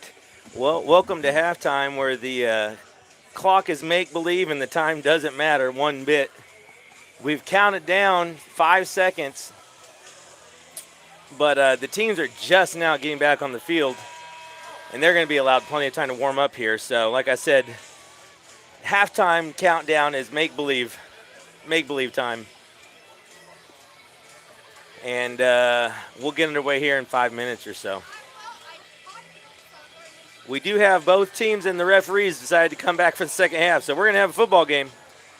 Score is 6-6. Hope you enjoyed halftime. Not sure how much the audio came through. Hopefully, all right. Nice performances from the Dewey band and the Veneta High School band, of course, and great job by the Palm Squad dancing there. So, good time. Those kids work so hard. You know, the time and effort and energy that all these kids put into their craft is impressive. If you ever did it yourself, you know the dedication it takes. They're the first kids to school in the summer. It doesn't matter if you're on the Palm Squad, the cheer squad, the band, or the football team. You're working your tail off when everybody else is sitting at home playing video games and air conditioning. So shout out to those kids, regardless of their performance. But I think they did a great job tonight. First game, early, you know. Not just first game, but early first game. So still got lots of rehearsal time before they get everything ironed out. But pretty good job. Hornet coaching staff probably trying to light a fire under their team to just execute. It was a frustrating half that ended in a 6-all tie, and Hornets had lots of opportunities to maybe extend the lead. They also had some chances where, you know, they forced a fumble that they recovered in the end zone. Otherwise, Dewey could be up right now. So we got ourselves a ball game. We're going to see that we could see conditioning play a factor here in the second half. So far, I think we only saw one cramp from anybody in the first half when it was real hot, but still, they lost a lot of fluid there in the first half.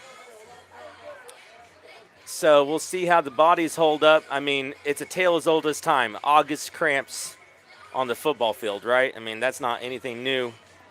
That was happening when you were playing back in the day, and it's still happening now. So far, we'll see how that affects the game here in the second half. The second time the clock is going to run out. Now it's got 50 seconds on the clock. I might believe it this time. So we'll see. Referees look like they might be in the mood to get a game underway, so that or they're plotting best place to eat on the way out of town. If I was an opposing fan or a referee, I think I'd hit up Brahms, assuming we get out of here in time. I think I'd hit up Brahms.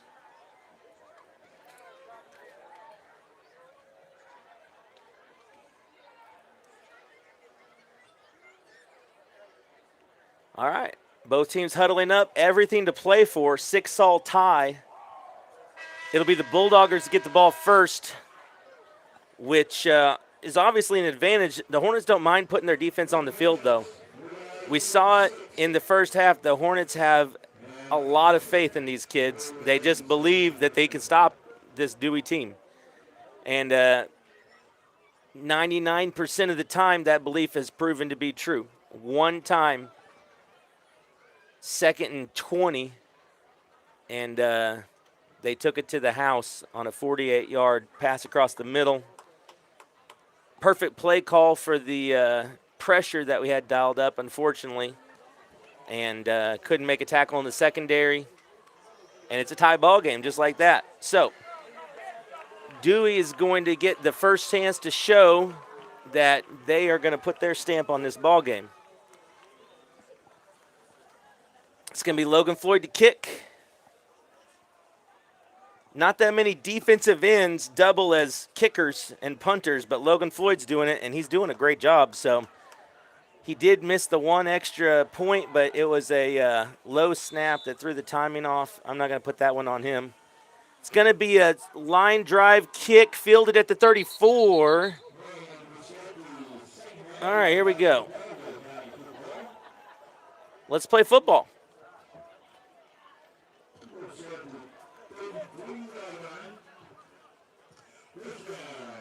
Well, thanks for sticking around with us here for the second half. 12 minutes on the clock in the third quarter.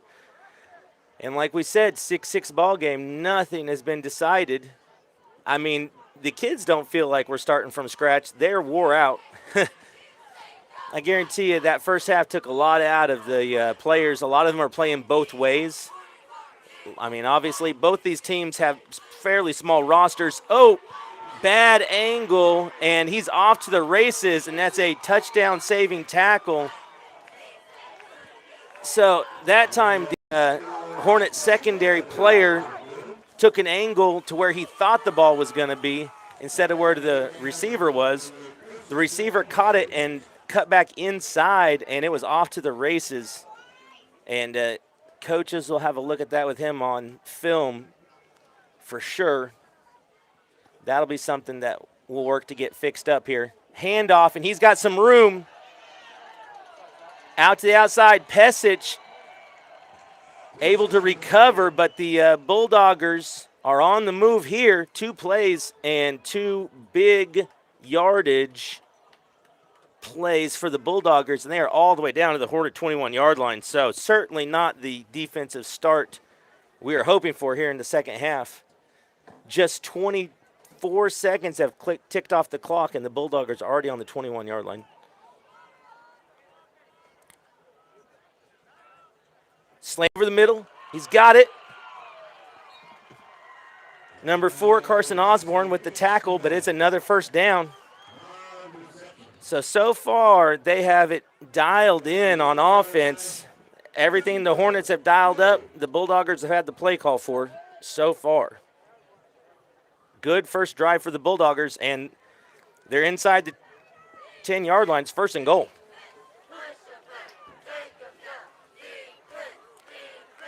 There's a handoff. Good job that time. Looked like the Hornets dialed the blitz up the middle there. Was that Vargas up the middle? No, we got Trapper Christie in there. Dagan Hopkins in there. I think that might have been Ty Purcell in there from the linebacker spot. Looks like we had a cramp there. So here we go. It's second and goal from the 10. Nothing on the first play. See if the Hornet defense can stiffen again. Looking to throw it. He's got some room. Throws it to the outside. Stoneberger tried to make a play on it. Not great camera work. Sorry about that.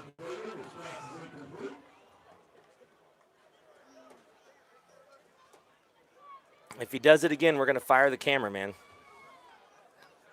All right, here we go. 3rd and 10. 3rd and goal from the 10.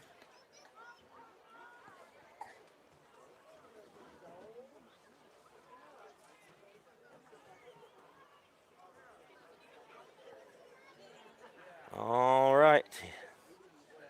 Stadium quiet. Everybody's trying to find out what's about to happen. To the 6, maybe 7-yard line. You can see my hands here in the press box, you can imagine, after that call. It's 4th down, folks, and I think they're going to go for it. So here we go. Another chance for the Hornets to stop them on 4th. It's a tie game. I don't think they're going to try to kick the field goal, so here we go. Having a field goal kicker could be a big weapon. They don't seem to trust him here from the 6-yard line. So the Hornets with a chance to get off the field on 4th down. Looking at the slant. He read it. Stoney read it. 4th down, turnover on downs. Hornets stand tall.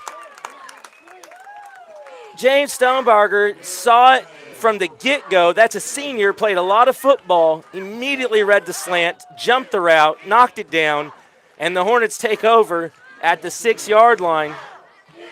Here we go again. Looks like we're going to be at the 7-yard line. So the Hornets have lived dangerously, but still 6-6 on the scoreboard, and now we have the ball back. So it's a stop. Couple of big plays. The Hornet defense stiffened. There gets to be a lot less room down here in the red zone. It just gets tougher down there. Fake handoff. Outside to Smiley. Looks like he's going to get 3 yards out of it. Boy, Dewey, that was a tight window to fit that into. Carson Osborne put it right on him. Smiley with a tough contested catch picks up 2, maybe 3. Move the ball to the 9-yard line. So, clock ticking, 9:09 to go here in this third quarter. Hornets with a long field, but they got the ball back. 6-6 ball game here, opening night. There's a handoff to Jamison. He's got a little bit of room. Down to the 14-yard line, so it'll set up 3rd and 3 for the Hornets. Don't mind that. Oh, Williams limping. Don't love that. He's tough. He doesn't want to come out. But it is tender. He's going to try to get off the field.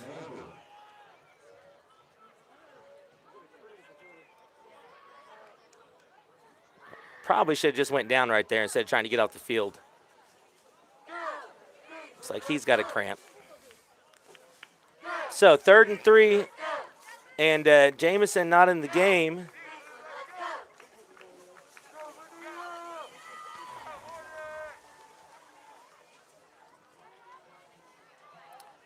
Handoff to Purcell, but they were ready for it.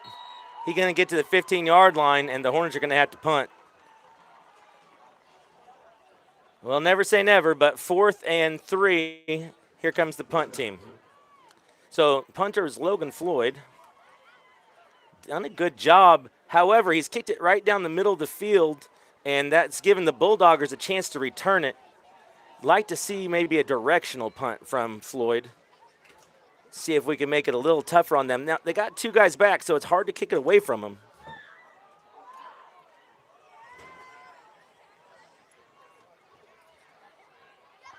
So far, though, they've been able to get big returns on these punts, so definitely need to do something here. Good snap. Good kick down the middle. One guy's there, gets through him. There you go. Split him. What a punt from Floyd to flip the field all the way down to the 40-yard line. So great job. That time, the Bulldoggers let it bounce. It was in between the 2 players. So I guess you either got to aim to the sidelines or right down the middle. All right.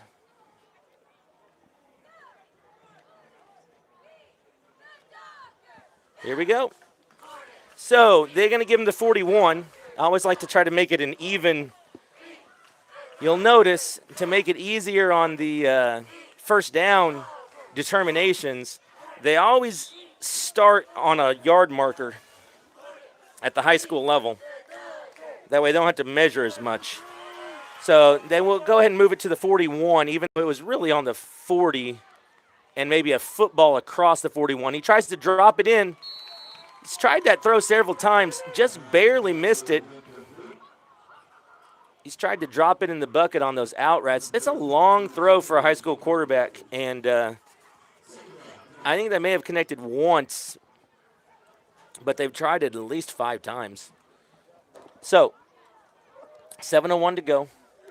Full moon tonight. If you're outside, take a gander at that. It's beautiful. 7:01 to go here in the third quarter. It's my little buddy. He's my daughter's birthday buddy. Coach Inyart's boy up here, listening to the call right below the press box. I've known that kid since the day he was born. I was in the hospital with my own daughter being born up in Miami. That was fun to run into Coach Inyart then. It's 2 and a bit. That's how old they are. They're 2 and a bit.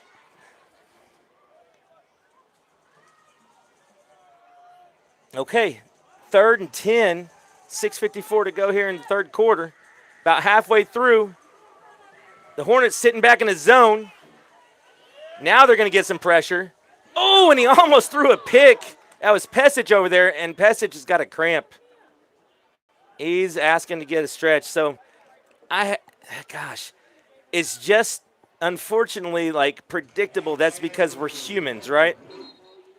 You go into halftime after a brutally hot football game, and then when you come back out, you put all that effort, your body cooled down in the halftime, and now you're asking it to heat back up, and we just got some cramping issues going. Got Williams being stretched out over on the sideline. We got Pesic. He's going to get stretched out. I don't think I've seen Vargas back again, so worried about the Hornets senior. He went down early with some sort of leg injury, was able to be helped off the field, but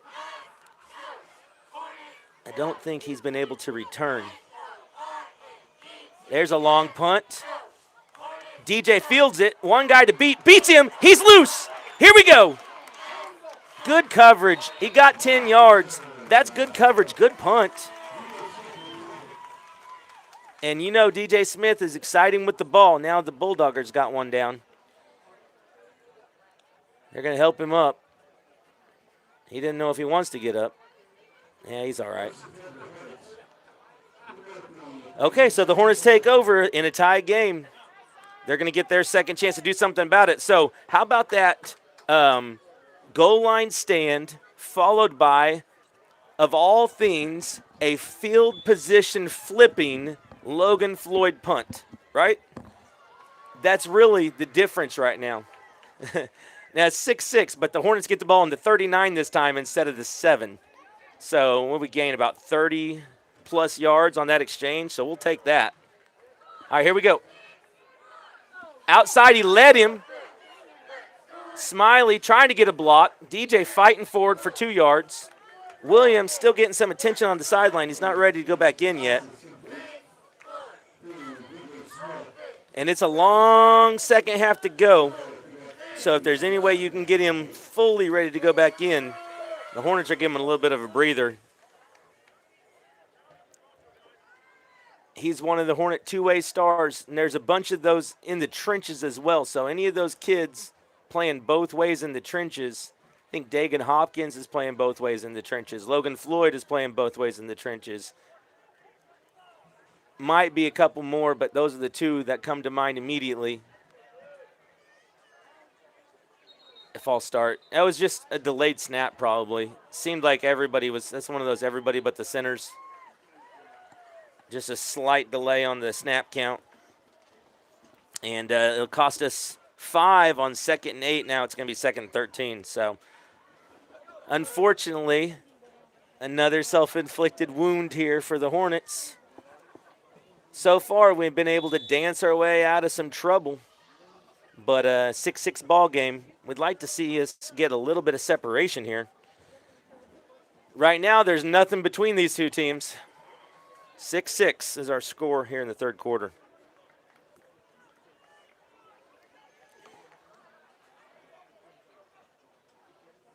Handoff at the middle. Purcell's got some room. He beats him. Can he get it going again? There he is. He's to the 41-yard line. Hornets sophomore, Ty Purcell. Credit the big fellas up front for opening the hole, and Purcell for hitting it hard. Broke one tackle, and that's good for at least 20. And here we are on the 42-yard line. So there we go. Hornets are in business. And Jameson's back in.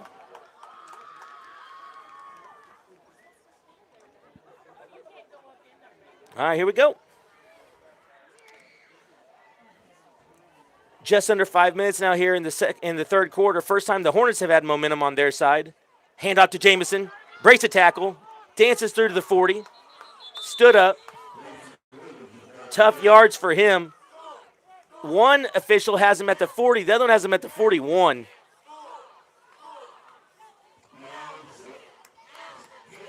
That's pretty wild. Now, the spot was on this side of the field. So it's obvious you're going to go with this guy, but you usually don't see the two side judges with over a yard difference on where they marked a kid. He definitely made it to the 40. The one guy probably didn't give him forward progress. when he should have. So it's going to be just across the 40-yard line. 2nd and 8. Jamison got a pistol formation. It's going to be a handoff. Jamison rumbling up the middle. He's going to get to the 34. That's 52. Who is that? Zach Goss doing a good job of making sure that Jamison falls forward. Logan Floyd a little tender when he gets up. Logan's been playing his tail off. He looks. Yeah. I'm trying not to laugh. I know what's wrong with Logan. He's feeling it right now, but he's going to tough it out. 3rd and 3. 3rd and 3. Here we go. Hornets on the move at the 35-yard line, 4-down territory. It's been Jamison Williams. They got him off sides. There we go. Good job going with the hard count. Coach Kirk dialed it up. Carson Osborne and the Hornets with some discipline executed it. 1st down Hornets. So there you go. Keep that one in your pocket for an important time. That was it right there. Free 1st down conversion when the Hornets are driving here in the 3rd quarter. All right, folks. We're in business. 3 minutes now on the clock. Ticking down here in the 3rd quarter. And it has turned into a beautiful evening now that the sun's gone down. Still got a little bit of a breeze here. Hand off to Jamison. Oh, there's a hole. It looks like Jamison's still loose. Is it going to be holding, though? Let's find out. He's trying to bring him back. So they got us. More than one person saw it, so probably happened. They're bringing him back.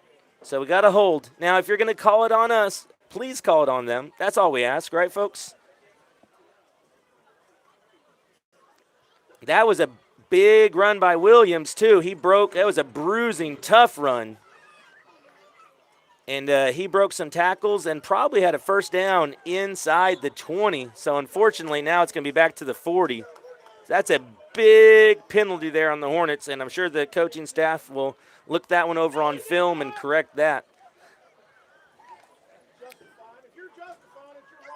Now they owe us one, right?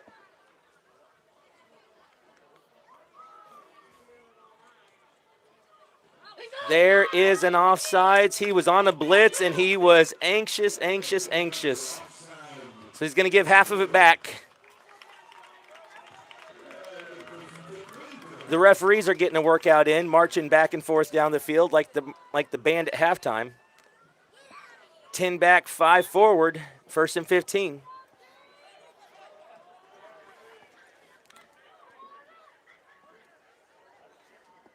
That official looks like he probably played tuba, if I was guessing. All right, here we go. Coach is trying to identify. Purcell breaks loose. Good block on the edge by Stoney. Purcell still going. He's to the 5-yard line. What a job by Ty Purcell with a physical run. James Stonebarger holding his block 30 yards down the field. That is how you have successful football right there. You got to have everybody, the O-line with a great cutback lane. Purcell with great vision. The wide receivers with great blocking down the field, and now the Hornets are on the 2-yard line, folks. The chance to bust this open. And you go back to that 3rd down where they drew them off sides, and now look where we are. Here we go. Jamison back in. We're going to look to hammer it up the middle. Williams to the 1. Touchdown, Hornets! Cue the fight song. And nobody's more pumped up than Hornet senior Chris Pesich, who sprinted 30 yards in celebration the wrong direction. But, hey, his calf looks better. All right, so the Hornets are going to – so it was a tie game, so they could just kick the extra point if they want.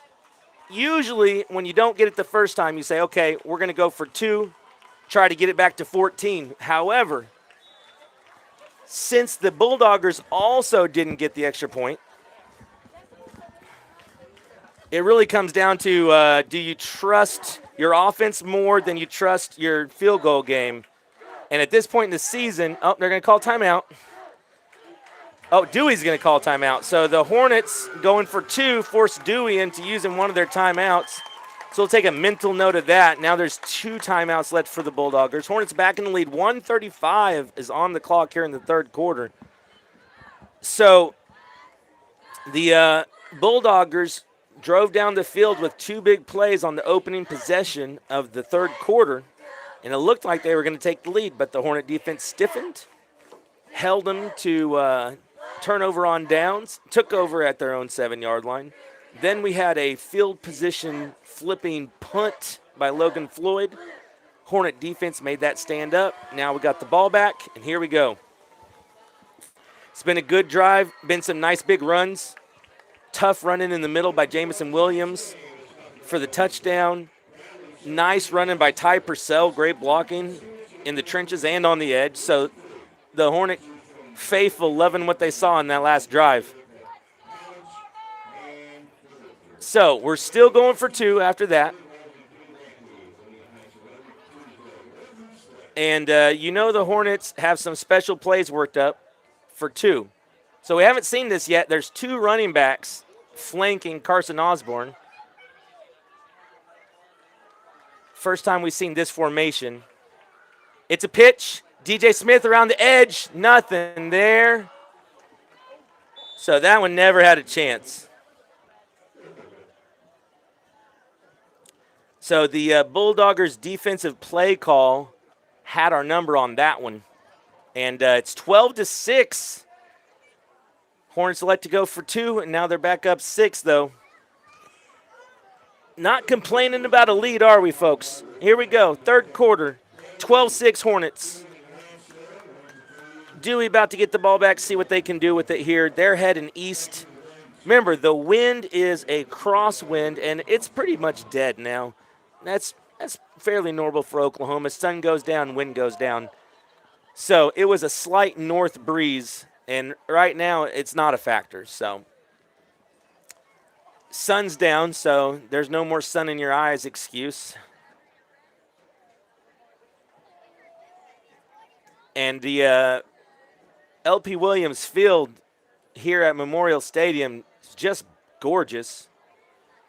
Great lighting. It's really had a lot of investment in the facilities. Of course, there was a bond issue several years ago that built a new field house, concession stands, everything modernized, all the whole experience.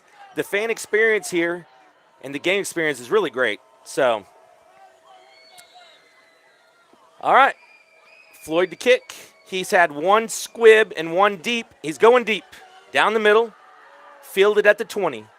It was a line drive, so he's trying to bounce out. Who's got him? 8. Number 8, who's that? That's Carter Prater. That a kid. Popping on special teams. That's Neil's homeroom, Carter Prater. So there'll be kudos in class tomorrow, no doubt about it. Great job on the special teams from the Hornet sophomore. That's a young man who's a real good athlete. He's been seeing some playing time on defense, and he's just going to see more as the year goes on.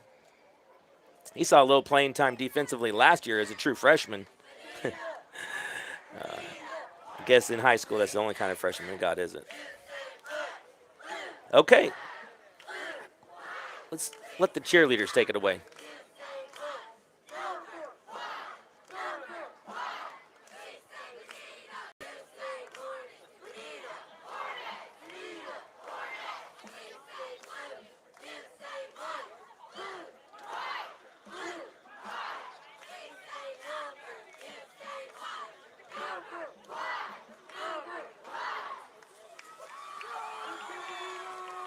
Hornet cheerleading's got a squad this year.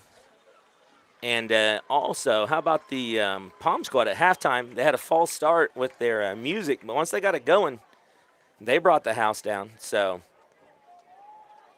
and an enjoyable opening night so far. And the Hornets got a lead. If we can come out with a W, it'll be smiles all around.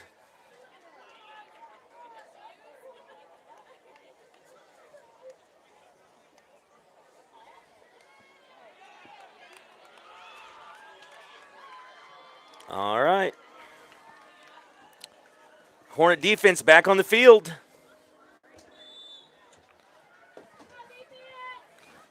1:25 to go here in the third quarter. Bulldoggers going right to left, which is towards the east. Handoff up the middle, and he's got some room.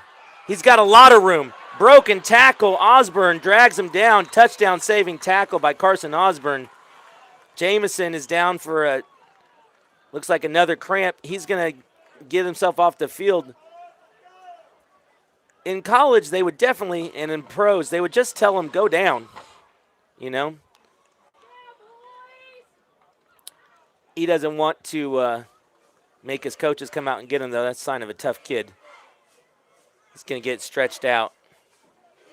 And unfortunately, once those cramps start, it's something you're going to be dealing with anytime. Oh, he pulled it at the last second, and the Hornets must have had them both covered. That's number 2, Trevor Moss.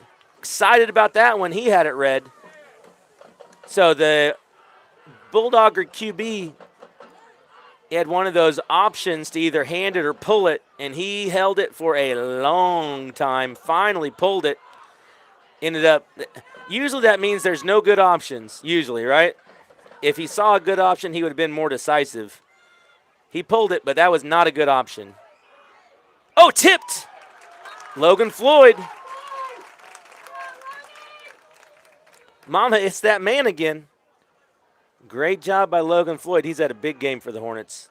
And, you know, you don't say his name on the offensive line, but I guarantee you he was a big part of every one of those successful runs.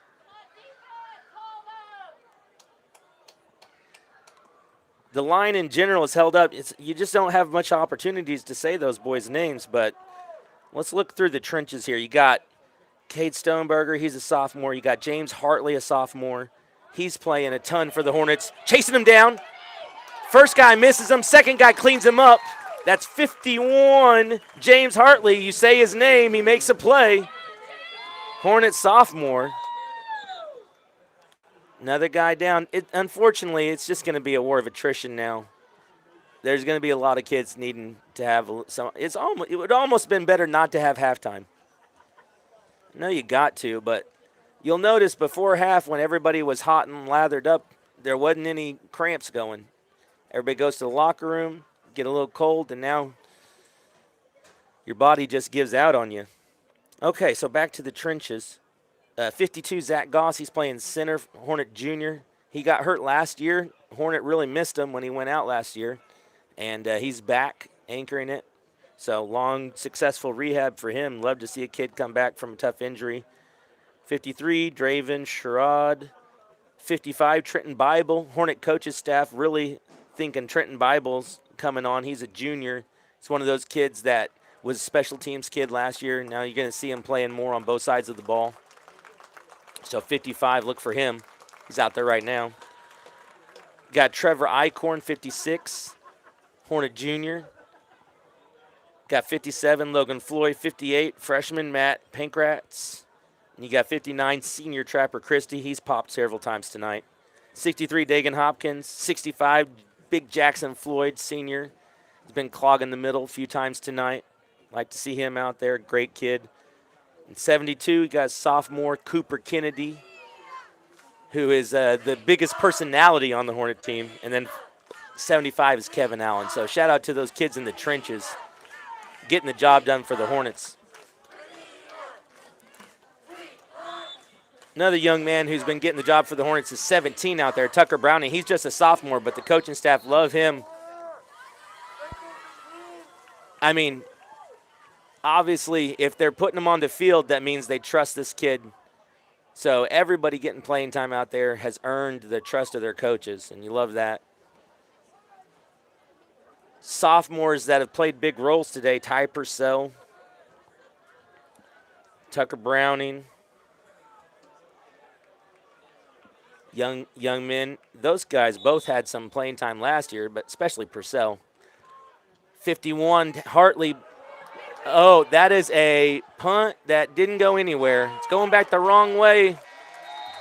That's going to bring the quarter to an end. It's 12-6 Hornets. That was 4th and 13. Not the world's best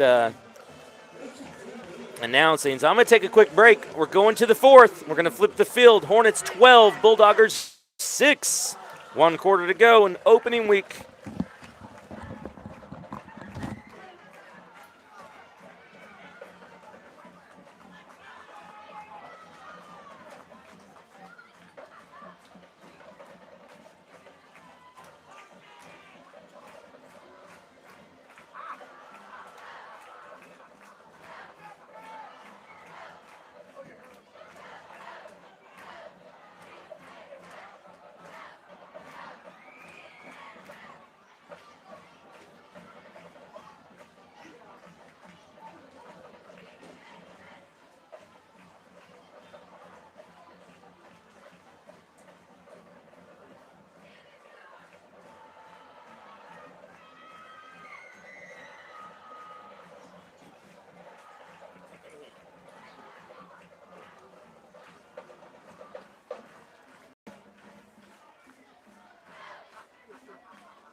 All right, folks, here we go. 1 quarter left to go. Hornets 12, Bulldoggers 6. Hornets with the ball. Chance to get a little breathing room here. Let's see what we can do on this possession. It's going to be a handoff to Jamison. He runs over the first one, gets stood up by number 18. He's popped a couple of times. Good-looking athlete. That's Cavery Weathers.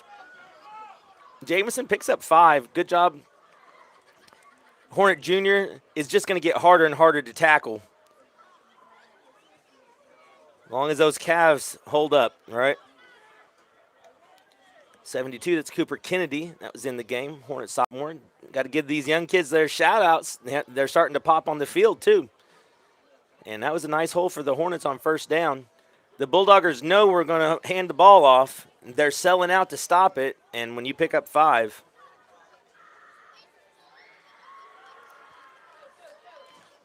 There is a kick out. One guy to beat. It's making me nervous, but DJ Smith with 8 yards and a first down. The Hornets in business at the 50-yard line.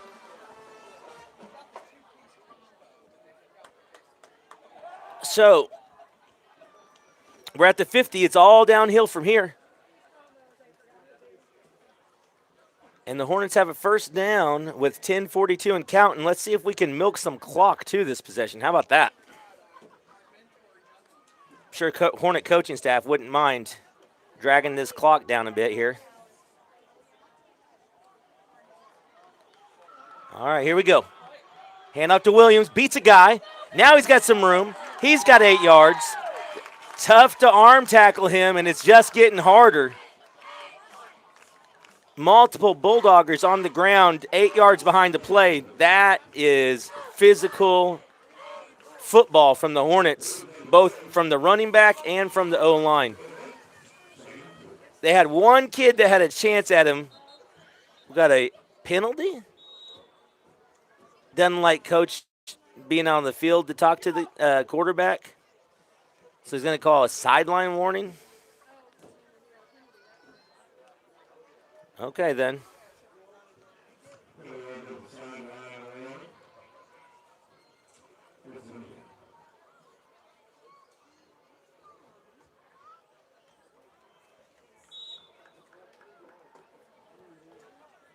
I mean, by the letter of the law, it's probably right.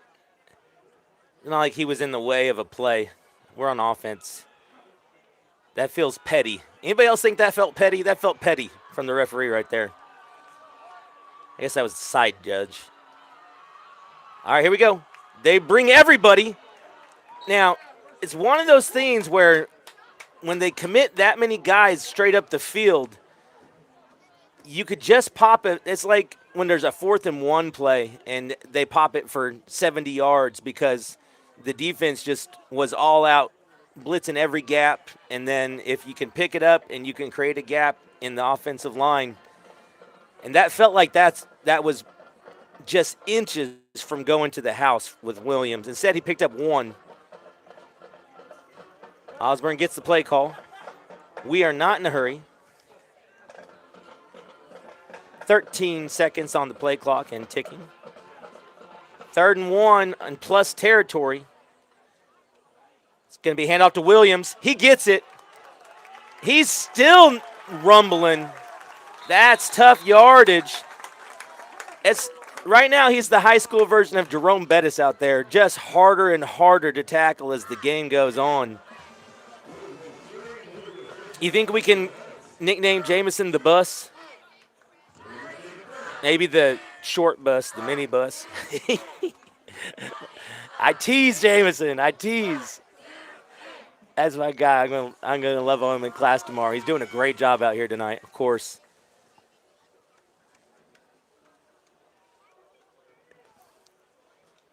If the bus is taken, how about the Volkswagen van, hippie van? Either way, he's a big fella, and they are not having fun trying to tackle him. And it's a first down for the Hornets to the 34-yard line. They are committing. The Hornet O-line is picking it up. They are really sending a lot of guys in this possession, and shout out to those guys in the trenches for picking it up. That time it was a bobbled snap, but the O-line kept them clean, even though there was a blitz dialed up by the Bulldoggers. So the Hornet O-line has been asserting themselves here in this possession, along with some physicality from the running back position, and the Hornets are on the move, although the fumbled snap is going to set us back with 2nd and 16 at the 40. I think that's Osborne with the cramp. Everybody's going to take their turn, and I feel for these kids. But they wouldn't trade it for anything, would they?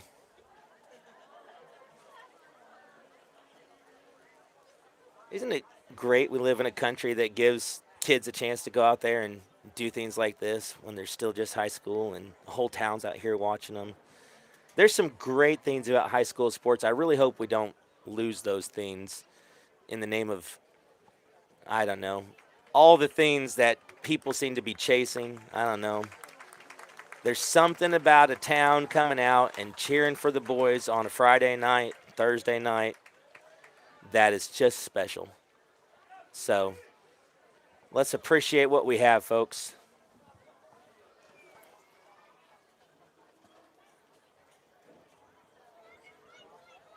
All right, well, that means Prater's going to be in the game. You could go Jamison Wildcat, but 2nd and 15. I wouldn't mind Jamison Wildcat. Of course, he's been dinged up. Jamison was actually out for that play. Now Osborne and Jamison are both out. So is it going to be Purcell? It's Purcell. And he's got a hole. Purcell hits it. He's loose. He's still going. Pulled down at the 15, 16-yard line. There we go. Great job by the O-line. Trapper Christie in the middle there with the big block. Hartley, Floyd, the whole crew, Goss. Who am I missing? 72, that's Cooper Kennedy in there paving the way. Great job, and the Hornets are down to the 16, milking the clock. Jamison with the ball. Bounces off 2, bounces off 3. He's on the loose. Touchdown Hornets! Yes, sir! 6:55 to go in the 4th quarter, and the Hornets are up 2 scores.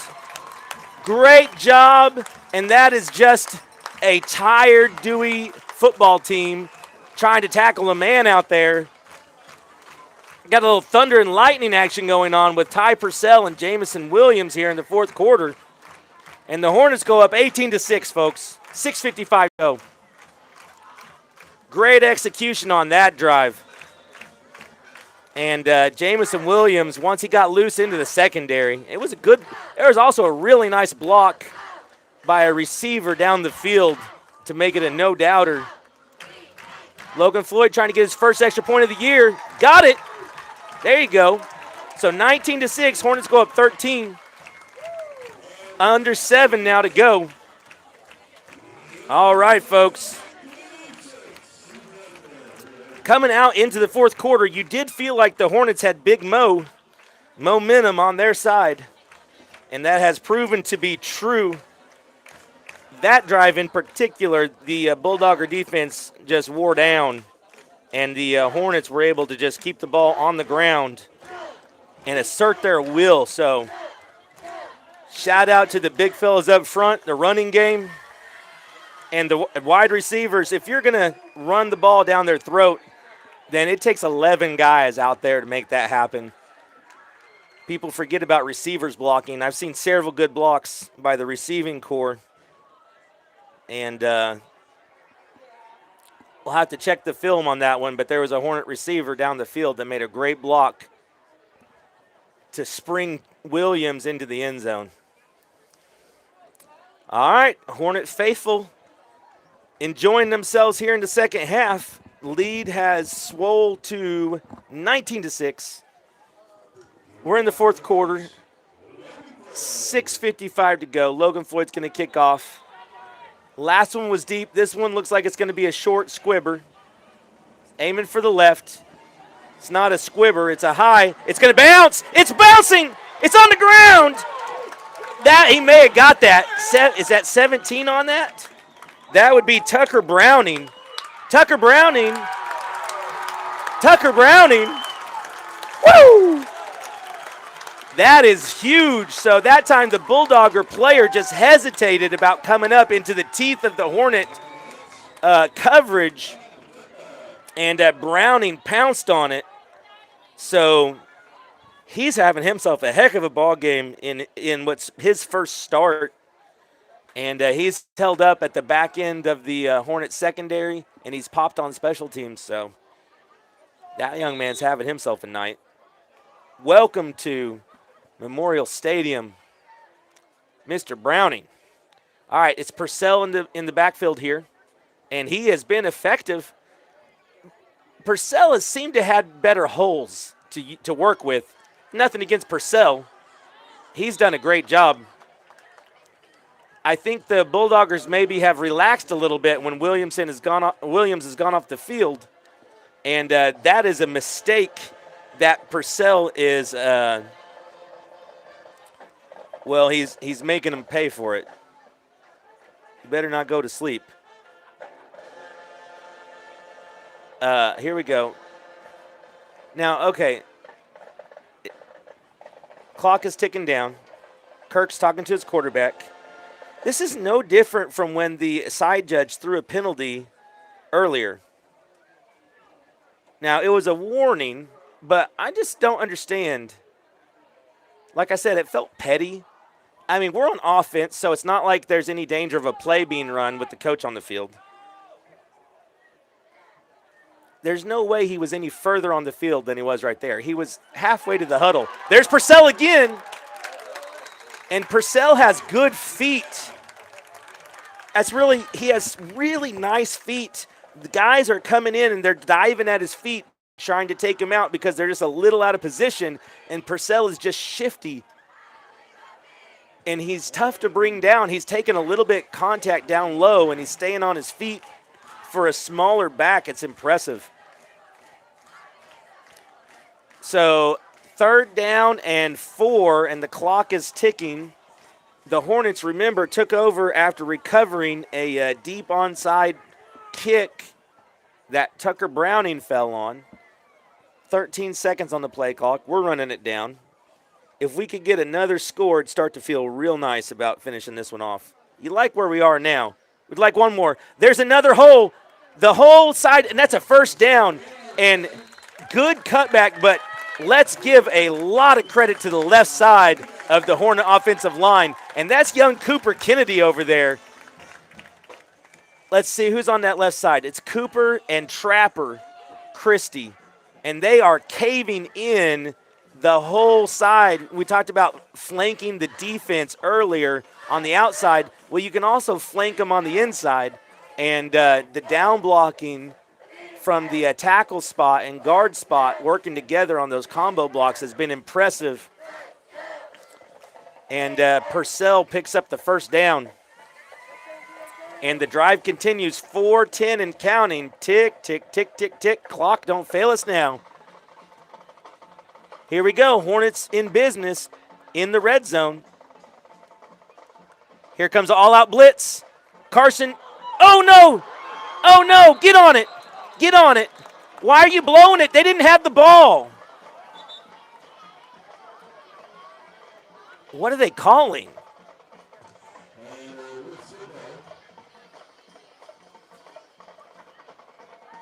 Are they saying it wasn't a fumble? If it was a fumble, they're giving them credit for recovering it. So they're saying it wasn't a fumble. Sure felt like a fumble.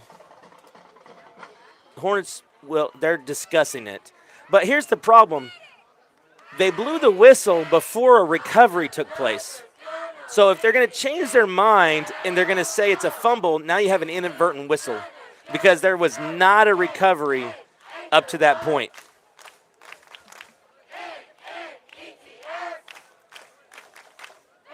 My confidence level on the comments I just made is not very high, but that's how I feel. Referee is trying to make an explanation. They're going to say it's an incomplete pass or possibly an inadvertent whistle. And it's going to be, so he tried to pitch it forward maybe, and it got batted down. Okay, so it was a pass attempt, incomplete pass. Hornets will keep the ball. So we were fortunate on that one. We'll watch that one on film. Probably just wanted to get down with a 13-point lead with 3:40 to go. You don't want to put that ball at risk right there. So 2nd and 10, the clock stops. That was an all-out blitz into the gaps by the Bulldoggers. All right, it's a handoff to Purcell. Nothing going that time. We got a injury. He's really hurting.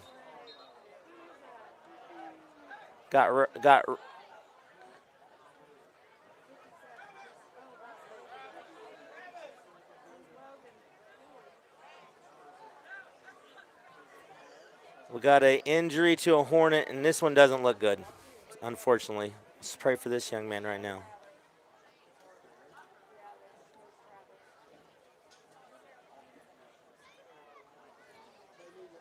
So there was just a pileup in the middle, and the lineman got rolled up, just like happens all the time in football. It's the worst thing, and unfortunately, you're getting a lot of medical attention. That is why we have medical professionals on the spot. He's going to get the best attention he can get, but right now he needs our prayers.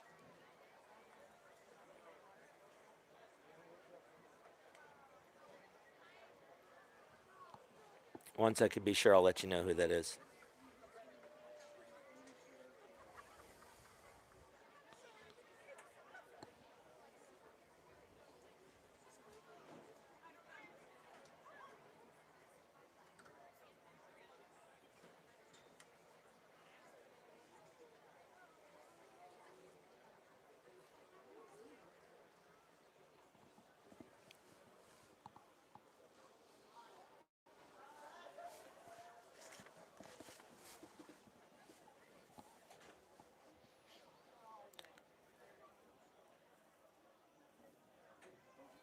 So if you didn't catch that, there is a Hornet down on the field, so we're all just respectfully waiting while the medical professionals take care of this kid. I'm praying for him. It looked like a leg injury, so unfortunately I think got rolled up in the pile.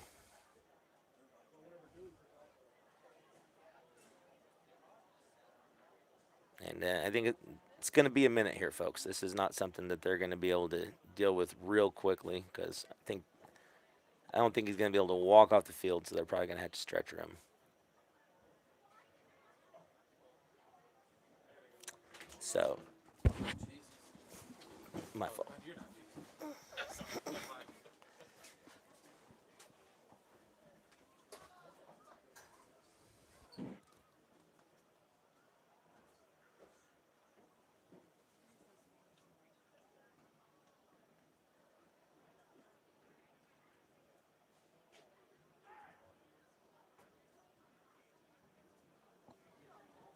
So it's 3:26. They are going to bring a stretcher for him. Like I said, it didn't look like he was going to be able to walk off. They're going to take care of him. He's going to have all the best medical care. But he's definitely going to need our prayers as well, which we're all lifting up for him right now. It's just 3:26 to go here in the fourth quarter. Hornets have a 19-6 lead. We're at the Bulldogger 10-yard line, just trying to finish this game off. And just football play, one of those big pileups in the middle. And the running back got stacked up. Everybody's pushing. And looked like he got his leg rolled up and caught underneath him. It's one of those things that can happen on a football field.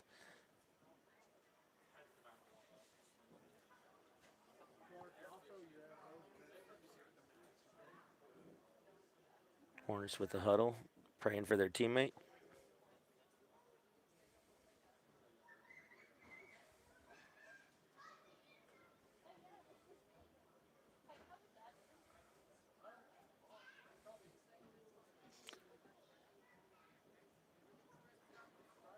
Football is a sport for tough kids, making tough young men out of them. That's why anybody putting on the pads has my respect.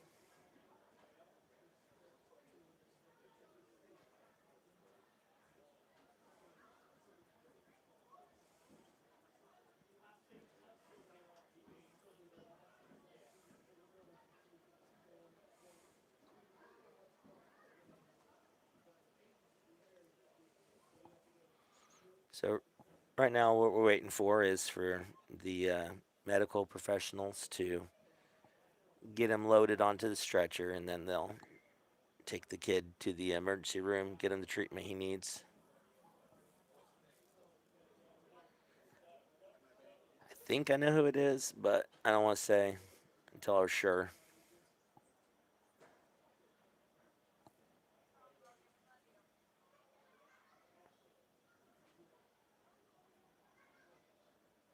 But it's who I think it is. Then his parents are with him on the field right now.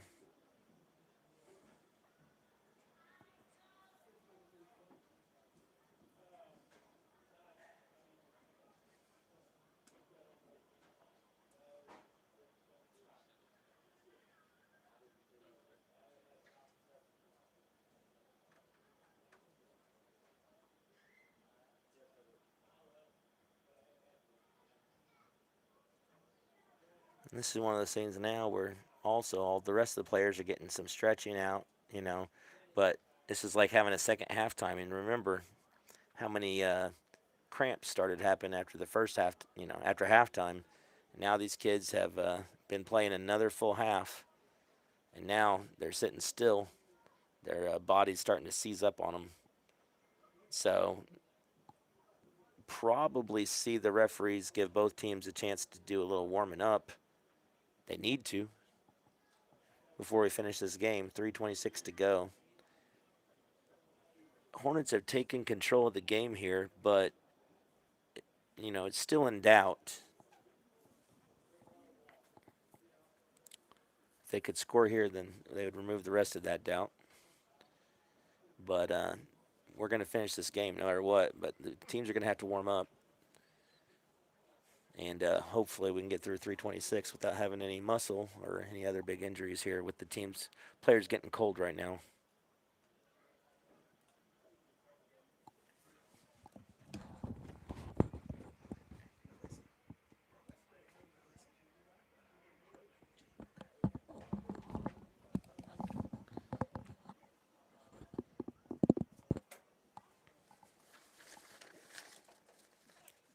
All right, well, we're getting closer here.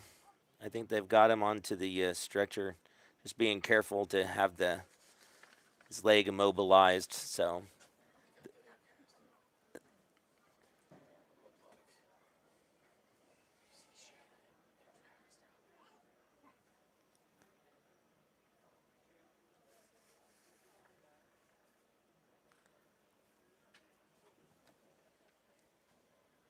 well, we'll keep it here.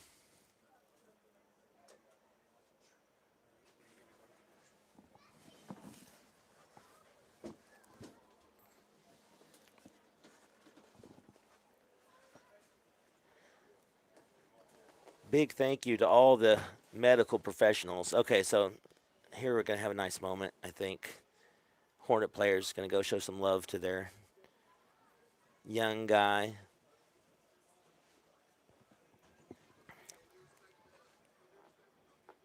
Kid has had a heck of a ball game.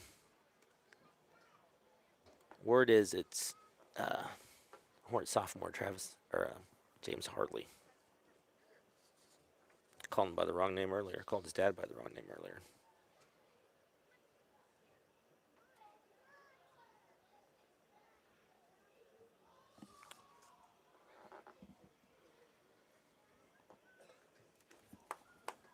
There we go. So, we're going to help him off. Got a thumbs up.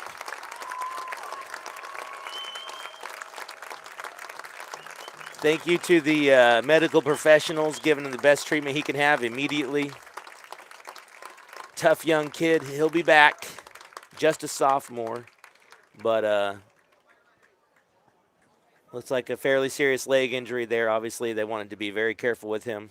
But now we're going to have to get warmed back up here and finish the football game, which is going to be tough to do. You saw the Hornet players pretty emotional for good reason, you know, seeing one of their buddies go down like that. Now we got a football game to finish. So everybody that puts on the pads understands it could happen, and they're willing to do that. They love this game. And it's one of the tough parts of the game, but it is a tough game. Anyway, we're praying for Mr. Hartley. What a good family, and what a good kid. And he had become a indispensable part of the Hornet offensive line, defensive line, mostly offensive line. So we'll have to call on another young kid to step in and finish this win for the Hornets. They're up 19-6 with 3:26 to go, 3rd down and 8. They haven't had any sort of a warm-up.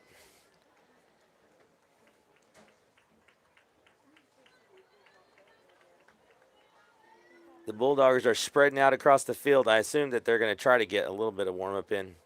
It's hard to say. I'm not sure what's happening here. The Bulldog team is at midfield, spread across. Okay, they're going to do some warm-ups. Yeah. I think that's a good idea.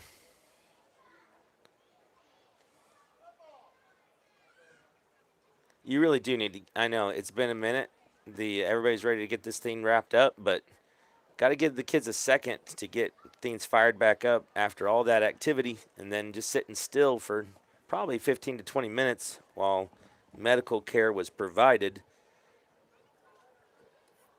They're going to have to get loose again. That is not going to be easy.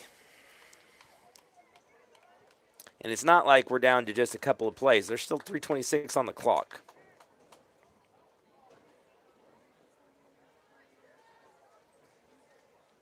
Okay. Hey, finish it here now.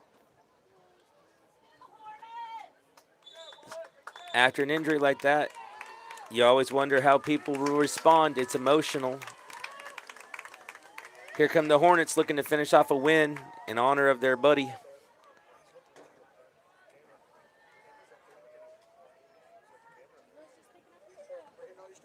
All right, here we go. 3rd and 8. Dewey's going to send out their defensive unit. The Hornet offense is ready to go. Looks like Trenton Bible is in there now. So we're going with Bible at left tackle. We've got Trapper Christie at left guard. We've got Goss at center. Cooper Kennedy at right guard. He's played well. And Logan Floyd at right tackle. And Ty Purcell's in the backfield here. You expect him to get the ball on 3rd and 8. We definitely want this clock to run down below 3 minutes here. Purcell, sneaky. Oh, there's a fumble, and it's recovered by Dewey, and you got to bring him down or this could be trouble. So the first play, Purcell fighting for yards, unfortunately, gets popped. Ball is loose and recovered by Dewey, and now with 3:05 to go, Dewey's looking for a little magic here at the end of this game. And the Hornets are going to have to get their bearings. They're going to have to get their bearings straight, shake it off like a Taylor Swift song and finish this thing off. Okay, so here we go, folks. 3:05 to go here in the fourth quarter. 19-6 Hornets.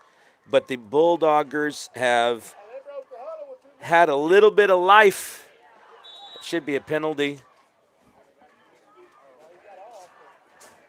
All right, here we go. It's a swing pass. They're looking to get the flank. Drug down inbounds.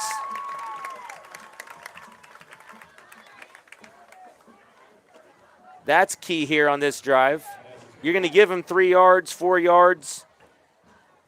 As long as they drag them inbounds, the Hornets will take it. So down to 2:45 to go, up 2 scores. 1 stop should do it. 63, that's, oh, thrown up, and it is caught and drugged down, but there's a penalty. There's going to be a penalty, either holding or could be a late hit. Jameson looked like he may have got called for a late hit there, and he wasn't happy about it. Felt like it was legitimate play. It is a roughing the passer, so that's going to cost us 15. It looked to me clean. Didn't see anything late about that. You're allowed to rush the quarterback, but the tape won't lie on that one. We'll see, and here we go. 2:23, the clock does stop and move forward there because of that penalty, so that's one thing you don't want is defensive penalties. Clock starts on the whistle, so it's running.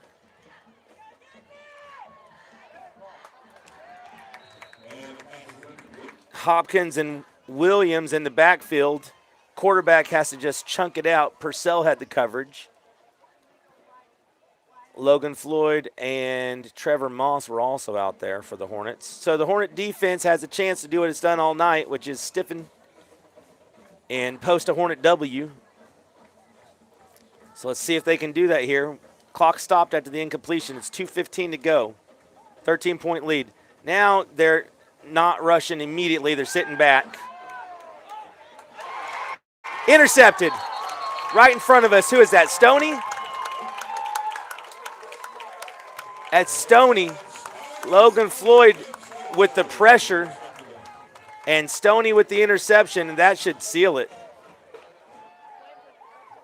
So, quarterback trying to make a play, threw it up. And it's going to be Hornet ball at the 39, and you got to think the Bulldoggers have 2 timeouts left. If the Hornets can get 1 first down, that's going to be enough, you'd think.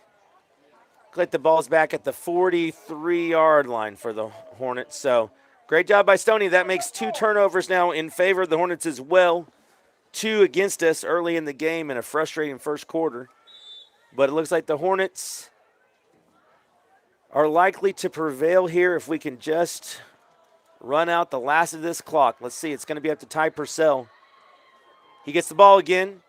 Good blocking. That time he's got it with 2 hands. He's had a good – there's a personal foul on the Bulldoggers. Cooper Kennedy is under their skin. Oh, that doesn't surprise me. Folks, if you only knew Cooper Kennedy, if you do, then it's not surprising he's under their skin. Oh, that's going to be 15 yards. We got to keep it clean, though. Come on, guys. Got to keep it clean. Let's end this game. 1:55 to go. Clock should run. We'll be able to run down the full 40 seconds. So now we're really getting close here to wrapping this up.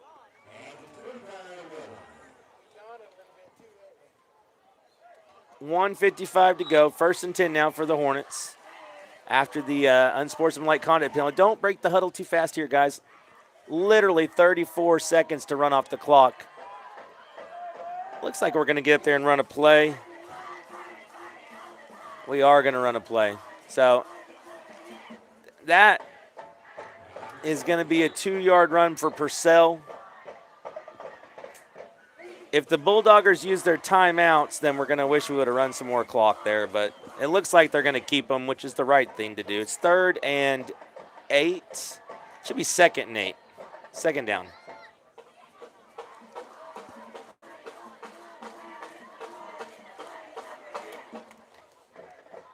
There we go.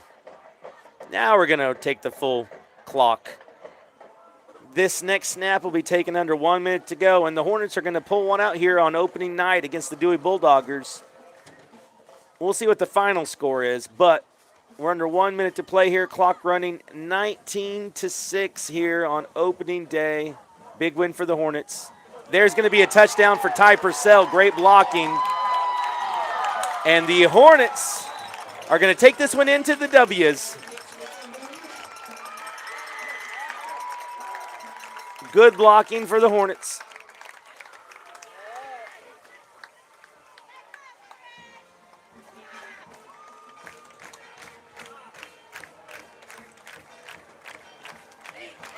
They're ringing the bell here at Memorial Stadium.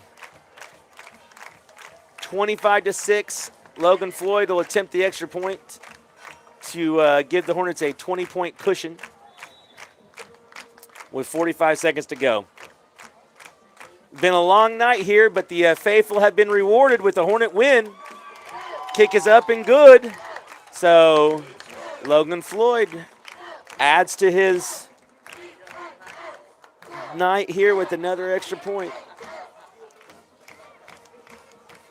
Folks, if you've enjoyed the play call tonight, then I'm really happy. I hope you do. If you haven't enjoyed it, then you can send your complaints to Rusty Rankin.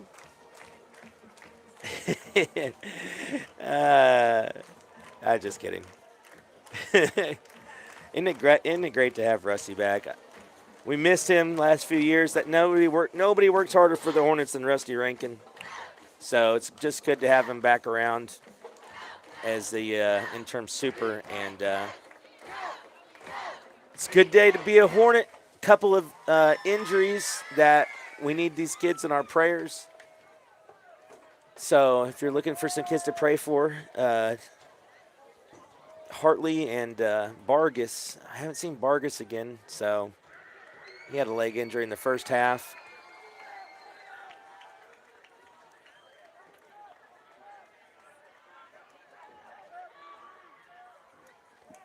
All right, let's unhitch the wagon and put the ponies in the barn. Get it back to the same kid who didn't want it again. It's like Red Rover. They found a weak spot, and they just itching on it. Leaning on it. All right. So 41 seconds to go. The Bulldoggers are going to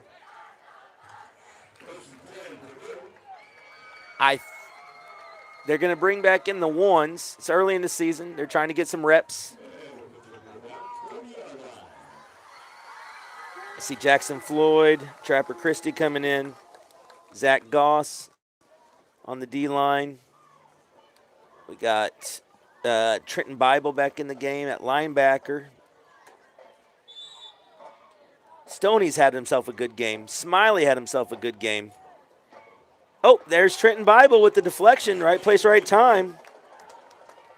And 37 seconds to go now. Boy, he might want that one back. He almost had a pick. Purcell's still out there. Browning's still out there. A bunch of sophomores. The Hornets have good senior leadership and some good play from the seniors. But you got to think the real core of this team is sophomores and juniors, which that – oh, oof! Almost an interception for Smiley. I mean – I'm not trying to take away anything from these seniors. They played a great game, had a great night. You can't do it without seniors. So if the Hornets are gonna be what they want to be this year and have that turnaround year they're looking for, they're definitely gonna need these seniors to lead the way. No doubt about it. But the Hornets have a good blend of youth and experience on their side. Good tackle there. Who was that? That was Trevor Moss, still in the game, locking it down.